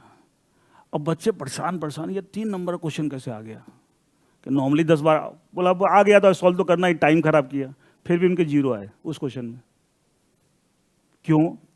पेपर सेटर स्मार्ट था, उसने क्या किया, क्वेश्चन में जो इंफॉर्मेशन दे रखे दो कंपनी के बारे में, उससे उन पे होल्डिंग सब्सिडी रिलेशनशिप ही नहीं बन रहा था।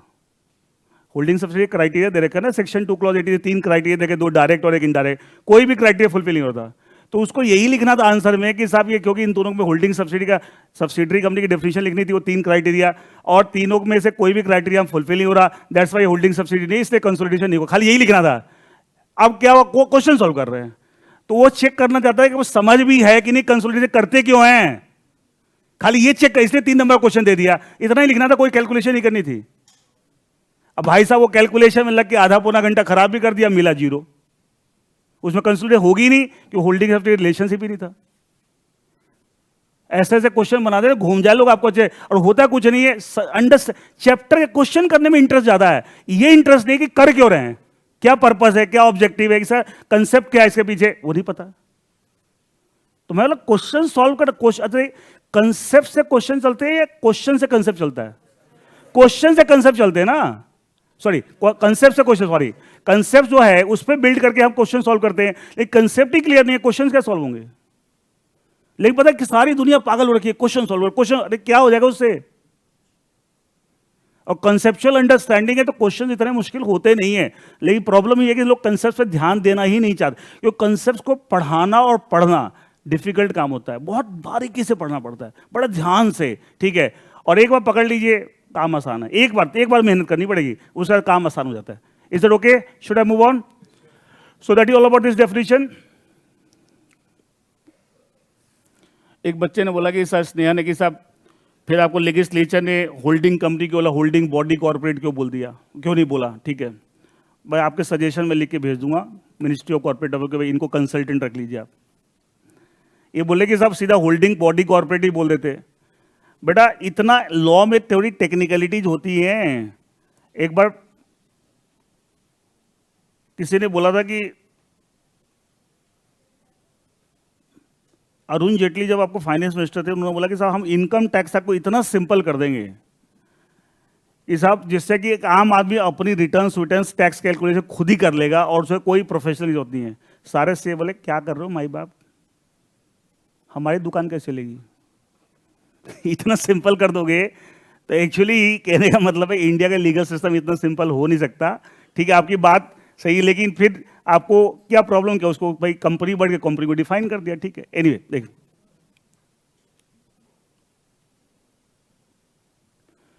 बेटा स्नेहा आप क्या बोल रहे हो, मैं समझ नहीं आ रहा आपका question. 2 clause 20 how we get to know that company related law what does not include foreign company only. अच्छा, इन वाला कंपनी की डेफिनेशन हमें कैसे पता लगे फॉरेन कंपनी इसमें इंक्लूडेड है? कैसे, एक चीज बताइए, हम बोले company means a company incorporated under companies act 2013। जो इंडियन कंपनी लॉ के अंदर इनकॉर्पोरेट जो कंपनी होगी फॉर्म, क्या वो इंडियन कंपनी कहलाएगी? हाँ या ना? क्या बात करो स्नेहा, कैसे आप इतने अच्छे से आप बात, एक तरह तो आप सजेशन दे रहे हो कि सब बॉडी कॉर्पोरेट बोल देते, एक तरफ आप कैसी बात बोल रहे हो? ठीक है बेटा, इंडियन कंपनीज हैं और फिर बता फाउंडेशन में जो आपने फॉरेन कंपनी पढ़ा है ना, एक चीज ये जो पढ़ा ना फॉरेन कंपनी, अच्छा क्या पढ़ा था? अच्छा डेफिनेशन क्या पढ़ी थी? Foreign company means a company incorporated outside India, ये पढ़ा था। इंडिया में थोड़ी इनकॉर्पोरेट हुई है। And which is a place establish a place of business India, तो प्लेस ऑफ बिजनेस वही ब्रांच ऑफिस की बात कर रहा है। और अगर मान लें नई सेपरेट कंपनी बना रही है तो फिर उस केस में क्या होगा, दो अलग अलग कंपनी हो गई, होल्डिंग कंपनी बाहर की हो गई, सब्सिडरी इंडियन कंपनी हो गई। जैसे HUL यूनिलीवर में था, तो 2 मॉडल होते हैं बाहर से जब पैसा इंडिया में इन्वेस्टमेंट होता है। नॉर्मली छोटे लेवल पे करना है तो ब्रांच ही खोल लेते हैं यहाँ पे, तो वो फिर वो फॉरेन कंपनी कंसेप्ट लगेगा। ठीक है, वो 2 सेपरेट कंपनी नहीं है। और जब बड़े लेवल पे करना हो तो नॉर्मली यहाँ पे क्या बनाते हैं, सब्सिडरी बनाते हैं, फिर 2 अलग अलग सेपरेट कंपनी हो गई। Sneha, now is that clear? Now we move on to the characteristics or the features of company.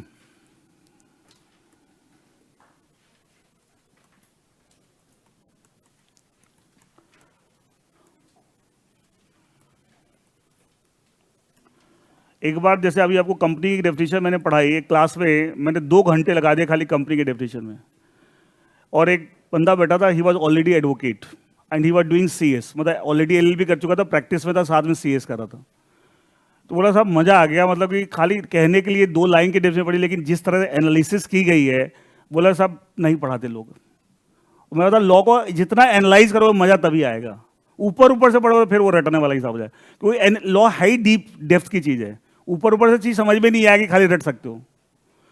देख characteristic of features of company, company के जब कैरेक्टर्स और फीचर्स की बात करते हैं तो सबसे पहले बोलते हैं सेपरेट लीगल एंटिटी। बहुत सारे फीचर्स और कैरेक्टरिस्टिक हम पढ़ेंगे, लेकिन the first and the most important is separate legal entity. Why I am saying the first and most important, क्योंकि बाकी जितने कैरेक्टरिस्टिक फीचर्स आप पढ़ेंगे ओवर अ पीरियड टाइम, आप देखना सारे के सारे कहीं ना कहीं कनेक्ट किससे होंगे, इस फीचर से कनेक्ट होंगे। किस फीचर से? Separate legal entity. और अभी थोड़ी देर पहले बताया, company being an incorporated associate person, it means it has got a separate legal entity. It means that it has got an entity or personality of its own which is separate from its constituent, that is members. And company alag hai, members alag hai. This concept is given by law. That's why it is called separate legal entity. It implies that company is an artificial person. अच्छा, Reliance industry limited के जितने भी shareholders members हैं, उसमें सबसे बड़े shareholder Mukesh Ambani हैं। तो रिलायंस का जितना प्रॉफिट होता है, क्या मुकेश अंबानी ले जा सकते हैं? No, why? Company is separate from its members. हाँ ना भैया, मेंबर हैं, मालिक नहीं है, ठीक है। अब मेंबर, कई लोग होते हैं कंपनी का मालिक है, बेवकूफ है, ऐसा कोई टर्म ही नहीं होता, there is no concept call, ठीक है। इसके बाद आपके डिविडेंड शेयर्स पे जितना डिविडेंड कंपनी डिक्लेयर करे वो आप ले सकते हैं, अदरवाइज सारा प्रॉफिट हम लोग कंपनी का प्रॉफिट है। कंपनी, हम लोग कंपनी का ये ऑफिस है, कंपनी का ये बैंक अकाउंट है, कंपनी की ये प्रॉपर्टी है, हर जगह क्यों बोलते हैं company is a person in the eyes of law. Is that clear? Is that okay? Now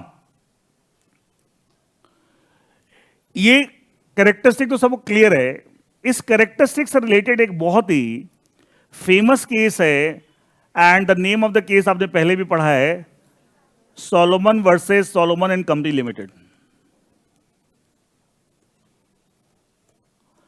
अच्छा बेटा, केस लॉ में ना वर्सेस ऐसे लिखा करो, वी स्मॉल डॉट। कई किताबों में ऐसे भी लोग लिख देते हैं, बट ये सही तरीका नहीं है। सही तरीका, अच्छी किताबें देखोगे तब ऐसे V small dot, Solomon versus Solomon and company limited. अब ये मत बोलना कि सर इंस्टीट्यूट की स्टडी मटेरियल में ऐसे लिखा हो, कुछ भी लिखा हो, वो गलत तरीका है। इंस्टीट्यूट की स्टडी मटेरियल ऊपर से नहीं उतर के आई है, ठीक है, वो भी किसी इंसान ने लिखी है, जिसकी जो समझ होती है वैसे लिख देते हैं वो। लेकिन सही तरीका, अच्छी बुक्स देखो, लॉ की सब में स्मॉल वी डॉट लिखेगा। Solomon versus Solomon and company limited, ये केस लैंडमार्क केस है regarding the concept of separate. वैसे 50 उसका केस, लेकिन होता है सबसे पहले इस केस में इस बात को बहुत इंफेसाइज करके कहा गया था, company has got a separate legal entity. तो इस केस में क्या हुआ था, थोड़ा सा पहले समझते हैं what happened in this case. Clear? अच्छा, इंडिया केस नहीं, यूके केस है। अच्छा, एक सवाल और दिमाग में आ सकता है, सर यूके केस तो हम क्यों पढ़ते हैं, ये भी एक दिमाग में सवाल आ सकता है। मैं उसका रीजन समझा, जो बच्चे इंटरप्रिटेशन स्टैट्यूट चैप्टर पढ़ चुके हैं उनको ही पता है, ठीक है। अच्छा, हमारा लीगल सिस्टम ये अलाउ करता है। अच्छा, इंटरप्रिटेशन स्टैट्यूट और जनरल क्लॉजेज एक्ट, ये 2 टॉपिक मैंने पढ़ा दिए हैं, लेकिन जिन बच्चों ने अभी नहीं पढ़े, जिन्होंने अभी मंडे से स्टार्ट किया क्लास आपको, ठीक है, 13 फरवरी से, उनको ये चैप्टर मैं दोबारा पढ़ाऊंगा। लेकिन अगर वो चाहें तो उनको गूगल ड्राइव पे क्लास आ गई है, वो चाहें तो देखना चाहें देख सकते हैं, मतलब भाई लाइव क्लासेस में, फेस टू फेस क्लास में मैं पढ़ाऊंगा लास्ट में। लेकिन वो चैप्टर खास करके इंटरप्रिटेशन, वो पढ़ने से आपको ना बहुत जगह मैं बताता रहूँगा, ऐसे मैं ऐड कर, जैसे भाई बता रहा हूँ, कल मैंने हार्मोनिक्स कंस्ट्रक्शन परसों बताया था, लेकिन थोड़ा आप देख लेंगे तो आपको और फायदा होगा। लाइव भी कर लेना, मैं मना नहीं कर रहा हूँ, ठीक है, आपको फायदा होगा, बट मेरी तरफ से मैं कराऊंगा, ठीक है। Solomon versus Solomon and company limited, actually UK case है, फिर हम क्यों पढ़ते हैं उसका रीजन बता देता हूँ। हमारा लीगल सिस्टम इस बात की इजाजत देता है कि हम दूसरे कंट्री के लॉज, दूसरे कंट्री के डिसाइडेड केसेस भी हम हेल्प ले सकते हैं फॉर अंडरस्टैंडिंग आवर लॉज, अगर प्रोवाइडेड दूसरे कंट्री का लीगल सिस्टम हमारे लीगल सिस्टम से मैच करता है। क्या करता है? मैच करता है। एक टर्म बोलते हैं pari materia, pari materia similar in nature, similar in nature. अच्छा, यूके का इंडिया का लीगल सिस्टम क्या सिमिलर है, ये सुनो। इसलिए इंडियन लॉज पढ़ते समय जगह जगह यूके लॉज का रेफरेंस आता है, उनके केसेस का रेफरेंस आता है। हर कोई भी इंडियन लॉ पढ़ ले, देखें कई जगह यूके के केस, वहाँ ये केस डिसाइड हुआ था, बहुत बार ये रेफरेंस आता है। एंड एक्चुअली लेकिन कभी देखना यूएस की, कनाडा की, जर्मनी की बात नहीं करते, क्यों? बिकॉज उनका लीगल सिस्टम इंटायरली डिफरेंट है, उनका लीगल सिस्टम इंटायरली हमारे लीगल सिस्टम से डिफरेंट है। तो हमारे लीगल सिस्टम में परमिशन है कि हमारे लॉज को समझने के लिए हम दूसरे कंट्री के लॉज, दूसरे कंट्री के डिसाइडेड केसेस की हेल्प ले सकते हैं, प्रोवाइडेड उनका लीगल सिस्टम हमारे लीगल सिस्टम से क्या है, सिमिलर ही नेचर है, परिमेट्रिया। एंड यूके का लीगल सिस्टम और Indian legal system very much similar, and that's why आपको वहां की भी चीजें हम कई बार हेल्प लेते हैं, and that is the reason. नहीं तो देखा जाए अगर ऐसा नहीं होता तो फिर हम कैसे बात करते। तो लॉजिक इसका भी है कि भाई ये केस तो यूके का, फिर हम क्यों, और आज का नहीं बहुत पुराना केस है, सोलोमन वर्सेस सोलोमन कंपनी, ये केस है आपका। अच्छा, इस केस पढ़ाने से पहले मैं एक दो चीजें और डिस्कस करता हूं, क्योंकि इस केस को आप समझ नहीं पाएंगे इसके बिना। अच्छा, ब्रॉडली कंपनीज को, अच्छा एक बात और थोड़ा सा मैं ऐड करना चाहूंगा, कोई ऐसी बात अगर आपको लगता है कि फाउंडेशन में हमने इसको ऐसे समझा था और सर अभी डिफरेंट तरीके से बता रहे हैं, तो कोई कंफ्यूजन हो तो आप पूरा फाउंडेशन वाली बात को भूल जाइए। फिर भी दिक्कत हो, वो आपको ट्रेवल करा, मेरे से आके डिस्कस कीजिए, ठीक है? कंफ्यूजन में नहीं रहना है, कंफ्यूजन में नहीं रहना है। देखो, फाउंडेशन फाउंडेशन है, इंटर है, फाइनल फाइनल है। अगर सब कुछ एक ही होता, अच्छा अकाउंट्स फाउंडेशन में पढ़ते हैं, इंटर में पढ़ेंगे, फाइनल में पढ़ेंगे, लेवल बढ़ता जाता है ना, तो उसमें जब डिटेल में एनालिसिस करते हैं तो बहुत सारी चीज आपको ऐड हो जाएगी, ठीक है? फिर भी कोई प्रॉब्लम कर रही है, आपके दिमाग में कुछ ट्रबल क्रिएट कर रही है, आइए डिस्कस कीजिए मेरे से। डाउट्स पूछने के फुल फ्रीडम है, and I hope everyone has got my doubt number. नहीं जिनके पास नोट कर लीजिए, 8851, मैं लिख देता हूं 8851291095, 8851291095, 8851291095, ठीक है? देखिए, ब्रॉडली कंपनीज को हम दो हिस्सों में डिवाइड करते हैं, private companies and public company. Detail में क्लासिफिकेशन में 3-4 क्लासेस के बाद बताऊंगा, लेकिन एक मोटी मोटी बात, ब्रॉडली कंपनी दो ही तरह की होती है, या तो प्राइवेट या पब्लिक, क्लियर? अच्छा, पब्लिक कंपनी के डेफिनेशन पढ़ते हो, company which is not a private company. और प्राइवेट कंपनी की प्रॉपर डेफिनेशन, जिसका आर्टिकल में 3 रेस्ट्रिक्शंस है, ये सुनो, पढ़ते हो? इसका which is not a private company, इसका मतलब क्या है? दो ही तरह की कंपनी है, ये नहीं तो ये होगी, हाँ है ना? तो कंपनी ब्रॉडली दो तरह की। अब बीच में सर ओपीसी भी एक थी, सर स्मॉल कंपनी एकदम थी, सब पढ़ाऊंगा, ठीक है, चिंता मत कीजिए। लेकिन ब्रॉडली यही होता है, कंपनी दो ही तरह की होती है, या तो प्राइवेट या पब्लिक। मैं सब रिलेट कर दूंगा, ओपीसी स्मॉल कंपनी सब बात करेंगे, ठीक है? अब देखिए, private company, public company. Private company में मिनिमम मेंबर्स कितने होते हैं? Minimum members 2, public company 7। Minimum directors, public company 3, good. अच्छा, नाम, कंपनी के नाम की पहचान नाम के अंत में प्राइवेट लिमिटेड, इसमें भी और इसमें लिमिटेड। प्राइवेट वर्ड एक्स्ट्रा होता है जस्ट टू डिमार्केट कि साहब ये प्राइवेट कंपनी। अब देखिए आप, ये कुछ बेसिक रिक्वायरमेंट है कि साहब आपको कैरेक्टरिस्टिक मैंने बताया, private company minimum 2 member, public company कम से कम 7, डायरेक्टर्स कम से कम 2 और पब्लिक कंपनी कम से। अच्छा एक बात और, कई बच्चों के दिमाग में ये भी नोशन भरा होता है कि जो डायरेक्टर है वो मेंबर होता है, एकदम गलत, एकदम गलत। डायरेक्टर मेंबर हो भी सकता है, नहीं भी हो सकता, कोई कंपल्शन नहीं है लॉ में। इसे उल्टे सीधे नोशन दिमाग में रखेंगे, कंफ्यूज हो जाएंगे, ठीक है?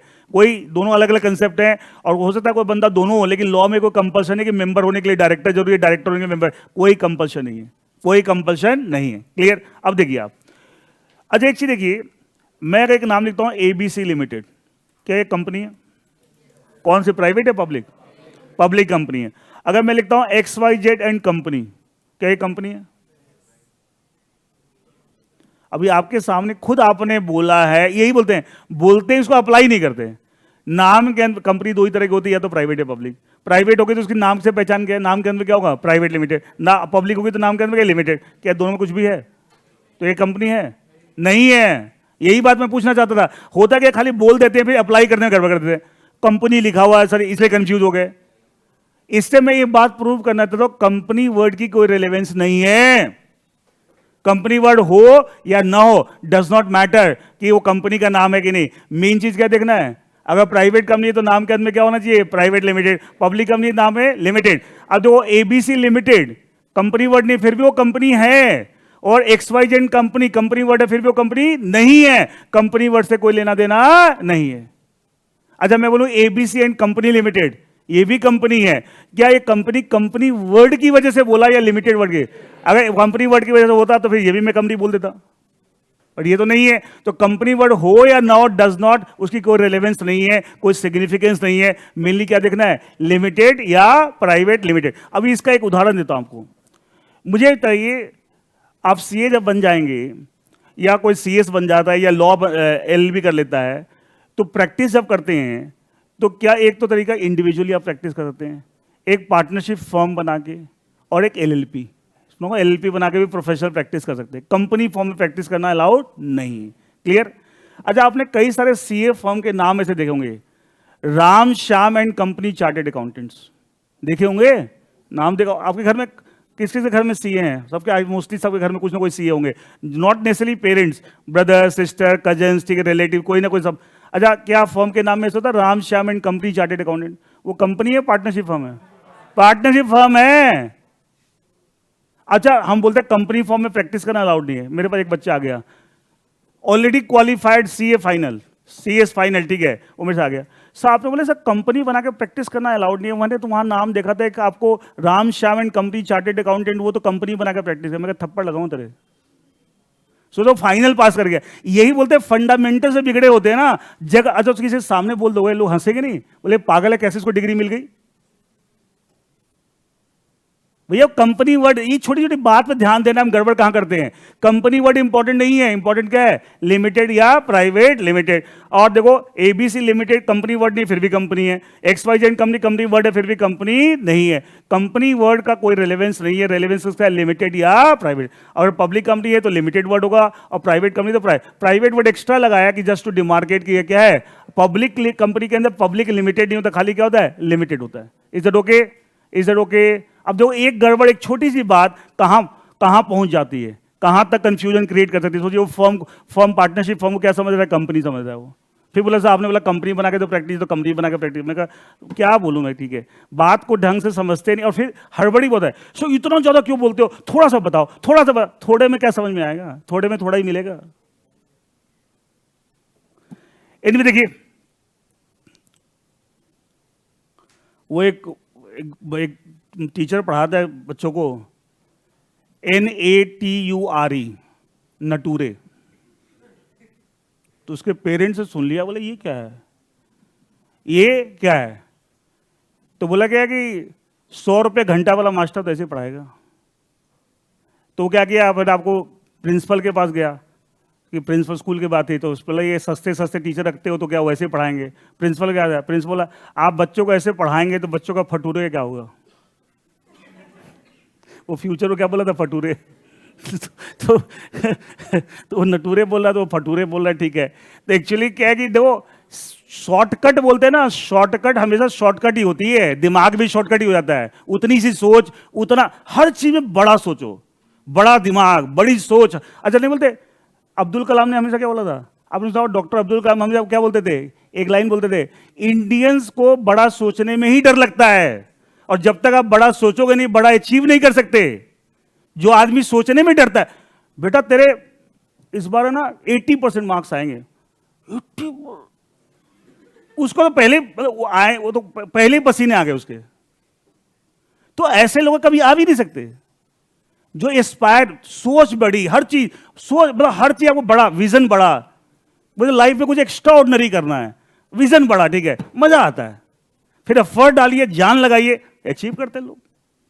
लोग कहां आजकल पढ़ते हो अखबार में कितना आता है, रिक्शे वाले का बेटा आपको IAS ऑफिसर बन गया।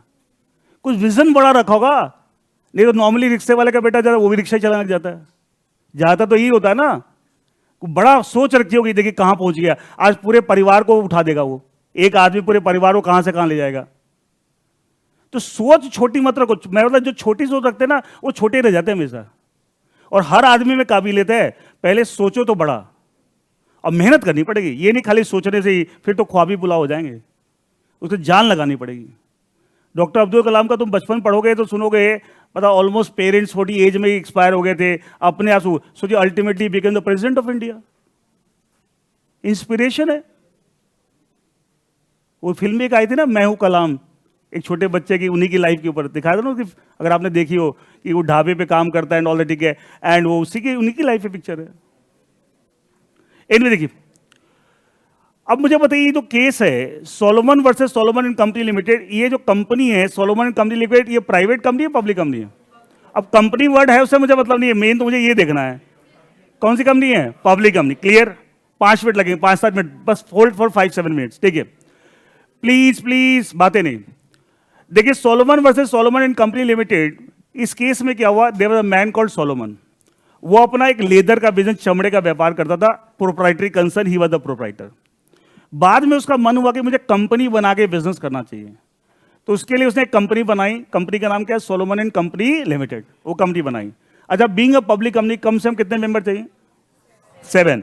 तो सोलोमन ने खुद एक शेयर लिया, एक अपनी वाइफ के नाम में शेयर लिया, एक अपनी डॉटर के नाम में शेयर लिया, और 4 इसके बेटे थे, चारों के नाम में एक ही शेयर, 4 शेयर। टोटल के 7 मेंबर हो गए, 1 2 3 4 7। सोलोमन 3 डायरेक्टर कम से कम चाहिए। Solomon himself appointed as the MD, managing director, और उसके 4 में से 2 बेटे आपको डायरेक्टर अपॉइंट हो गए। क्या मिनिमम रिक्वायरमेंट पूरी हो गई? Minimum 7 members and 3 directors. Public company है। क्लियर? अच्छा, इसका ऑब्जेक्टिव क्या था? कंपनी बना के जो लेदर बिजनेस में पहले से चला रहा हूं एज ए प्रोप्राइटरी कंसर्न, उसको मैं क्या बनाऊं, कंपनी फॉर्म में चलाऊं। तो क्या उसको बिजनेस सेल करना पड़ेगा टू द न्यू कंपनी? हाँ या ना? Who is the seller? Salomon. And who's the buyer?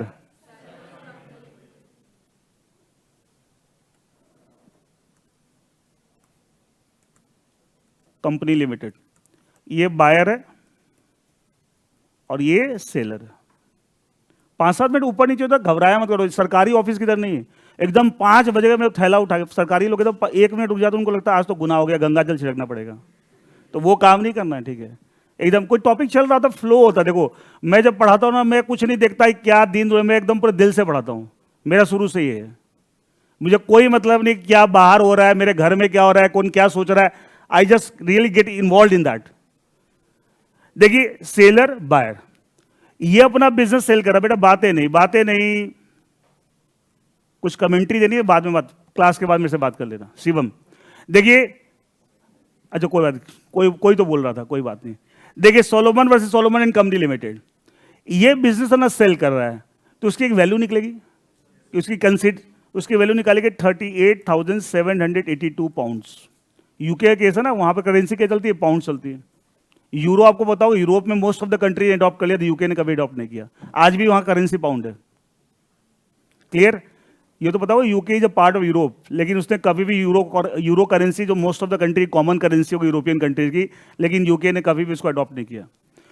38,000 से अब इतने का बिजनेस सेल कर रहा है, लेदर बिजनेस, तो क्या उतनी कंसिडरेशन कंपनी पे करेगी टू सोलोमन? हाँ या ना? तो कंपनी ने कैसे पे किया? कंपनी ने इसको दिए 10,000 सिक्योर डिवेंचर्स, एक पाउंड के 10,000 पाउंड्स।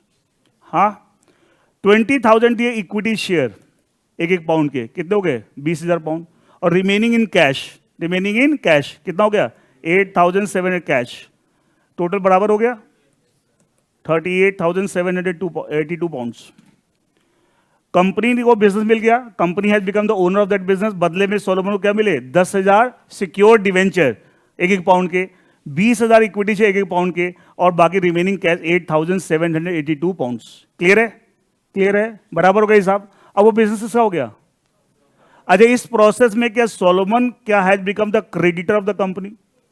डिवेंचर होल्डर क्या क्रेडिटर होता है? Secured creditor, unsecured creditor? Secured creditor. अच्छा, क्या साथ में इक्विटी शेयर होल्डर भी बन गया? अच्छा, अभी इस स्टेज पे कंपनी के टोटल इक्विटी शेयर कितने हैं? 20,007। साथ ये उड़ा दिए, जो एक शेयर उन्होंने खरीदे थे कंपनी बनाते समय, कंपनी से सोलोमन ने एक, उसकी वाइफ ने एक, उसकी डॉटर ने एक, और चारों बेटों ने एक। ठीक है, तो कंपनी के total number of equity share stage पे कितने हैं? 20,007। 7 शेयर ये भी तो हैं, 20,007। उसमें से 20,001 क्या सोलोमन के पास है? हाँ या ना?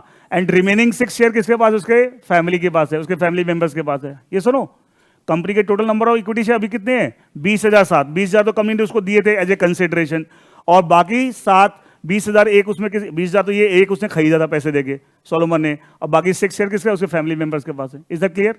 कोई कंफ्यूजन? अब कंपनी को ये बिजनेस मिल गया, कंपनी ने वो बिजनेस करना शुरू कर दिया। आफ्टर सम ईयर्स कंपनी को कुछ फाइनेंशियल प्रॉब्लम आई, और फाइनेंशियल प्रॉब्लम होने की वजह company went into the liquidation.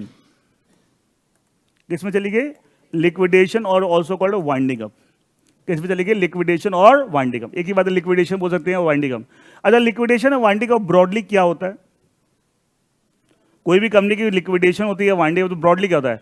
Assets are realise, और एसेट जो रियलाइज उससे लाइबिलिटी रीपे करते हैं। तो उस समय जो एसेट रियलाइज हुए थे, एसेट्स की वैल्यू जो निकाली गई 6050 पाउंड्स, टोटल इतने एसेट्स थे बस। अच्छा, जब लाइबिलिटी रीपे करेंगे तो पहले क्रेडिटर्स को पे करेंगे या पहले शेयर होल्डर को? कैपिटल भी लाइबिलिटी होती है, कैपिटल भी लाइबिलिटी, लाइबिलिटी बैलेंस शीट में लाइबिलिटी साइड में दिखाते हो ना, लेकिन पहले क्रेडिटर्स को पहले शेयर होल्डर को? अच्छा, क्रेडिटर में पहले सिक्योर्ड क्रेडिटर, अनसिक्योर्ड क्रेडिटर? अच्छा, उस समय कुछ अनसिक्योर्ड क्रेडिटर्स भी थे जिसकी वैल्यू थी 8000 पाउंड्स।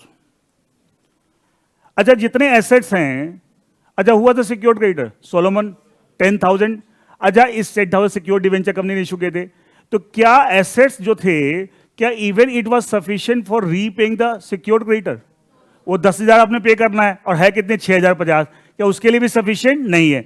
तो अनसिक्योर्ड क्रेडिटर जिनका अमाउंट ड्यू 8,000 पाउंड था, उनको लगा हमें तो कुछ मिलेगा ही नहीं। समझ रहे हैं? अनसिक्योर्ड क्रेडिटर क्या लगा कि हमें तो कुछ मिलने वाला नहीं, क्योंकि जितने एसेट हैं even that is not sufficient for repaying the secured creditor, तो हमें तो कुछ मिलेगा ही नहीं। तो ये अनसिक्योर्ड क्रेडिटर कोर्ट में चले गए। कहां चले गए? कोर्ट में। और उन्होंने कर दिया कि साहब ये कंपनी को देखिए आप, सोलोमन कंपनी लिमिटेड, बोले इस कंपनी के टोटल शेयर 20,007, उसमें 20,000 एक तो किसके पास है? सोलोमन के पास। बाकी 6 किसके पास? उसके फैमिली मेंबर। 3 डायरेक्टर, उसमें सोलोमन एमडी और उसके 2 बेटे डायरेक्टर। तो एक तरह से कंपनी और सोलोमन तो एक ही है। इसमें क्या ये आर्गुमेंट किसने दिया? अनसिक्योर्ड क्रेडिटर ने, कोर्ट में। यूएस में कोर्ट को बोलते हैं हाउस ऑफ लॉर्ड्स। क्या बोलते हैं? यूएस बोल रहा हूं, यूके में हाउस ऑफ लॉर्ड्स। लॉर्ड्स जजेस को बोलते हैं। इंडिया में तो बोलते हैं माई लॉर्ड। वही ब्रिटेन का ही पैटर्न है। अच्छा, ब्रिटिशर्स ने हिंदुस्तान में इतने सारे रूल किया, उसका इंपैक्ट कहीं ना कहीं हमारे कामकाज में भी नजर आता है। ठीक है, तो एक्चुअली क्या बोलता है? House of Lords. अच्छा, वहां पे आर्गुमेंट अनसिक्योर्ड क्रेडिटर ने दिया कि साहब आप कंपनी को देखिए, सब कुछ तो सोलोमन की फैमिली है, सारे शेयर उन्हीं के पास हैं, वही डायरेक्टर भी वही लोग हैं, तो कंपनी और सोलोमन को एक ही मान लिया जाना चाहिए। ये अनसिक्योर्ड क्रेडिटर ने आर्गुमेंट दिया हाउस ऑफ लॉर्ड्स को। इसलिए जो आपको कंपनी का लॉस है उनका ही लॉस मानना चाहिए, तो बचे हुए एसेट है वो हमें मिल जाए rather than repaying the Solomon as secured creditor. लेकिन ये बात आर्ग्यू इन्होंने किया कि हमें मिल जाए, लेकिन हाउस ऑफ लॉर्ड्स ने ये आर्गुमेंट रिजेक्ट कर दिया। क्या कर दिया? रिजेक्ट कर दिया। और ये कहा कि साहब आप जो बोल रहे हैं ये नहीं चलेगा, एंड कंपनी अलग है और सोलोमन अलग है। क्यों? बोला, अब ध्यान सुनिएगा, this argument rejected by the house of Lord. House of Lord said that once the company is formed, then company is separate from its member, irrespective of this fact whether that member is holding almost all the share of the company or one share of the company. Company अलग है। मैं फिर से बोलता हूं, house of Lord ने क्या decide किया? once the company is formed, then the company is separate from its member, irrespective of this fact whether that member is holding one share of the company or almost the entire share capital of the company. उससे कोई फर्क नहीं पड़ता, company अलग है और member अलग। यही तो आर्गुमेंट है, almost entire share capital. 20,007 share में 20,000 एक तो सोलोमन के पास है और बाकी 6 भी उसके फैमिली मेंबर के पास है। इसलिए कंपनी और सोलोमन को एक ही मान लिया जाना चाहिए। इसलिए कंपनी का लॉस सोलोमन का लॉस मान लें और हमें बाकी एसेट हमें मिल जाए। लेकिन हाउस ऑफ लॉर्ड्स ने क्या बात एक्सेप्ट की? नहीं, मना कर दिया। बोला चाहे एक शेयर होल्ड करा होगा मेंबर, चाहे almost the entire share capital. Like Solomon इस केस में क्या ऑलमोस्ट द कंपनी की इंटायर शेयर कैपिटल होल्ड कर रहा था, फिर भी कंपनी अलग है और सोलोमन बीइंग अ मेंबर अलग है।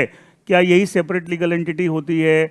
तो ultimately who won the case? Solomon. And जो एसेट बचे हुए थे किसको यूज हुए? For repaying the secured creditor Solomon, and it was not use for repayment of unsecured creditor. उसके लिए इस्तेमाल नहीं किया गया। एंड क्या इससे प्रूव हुआ कि company has got a separate legal entity?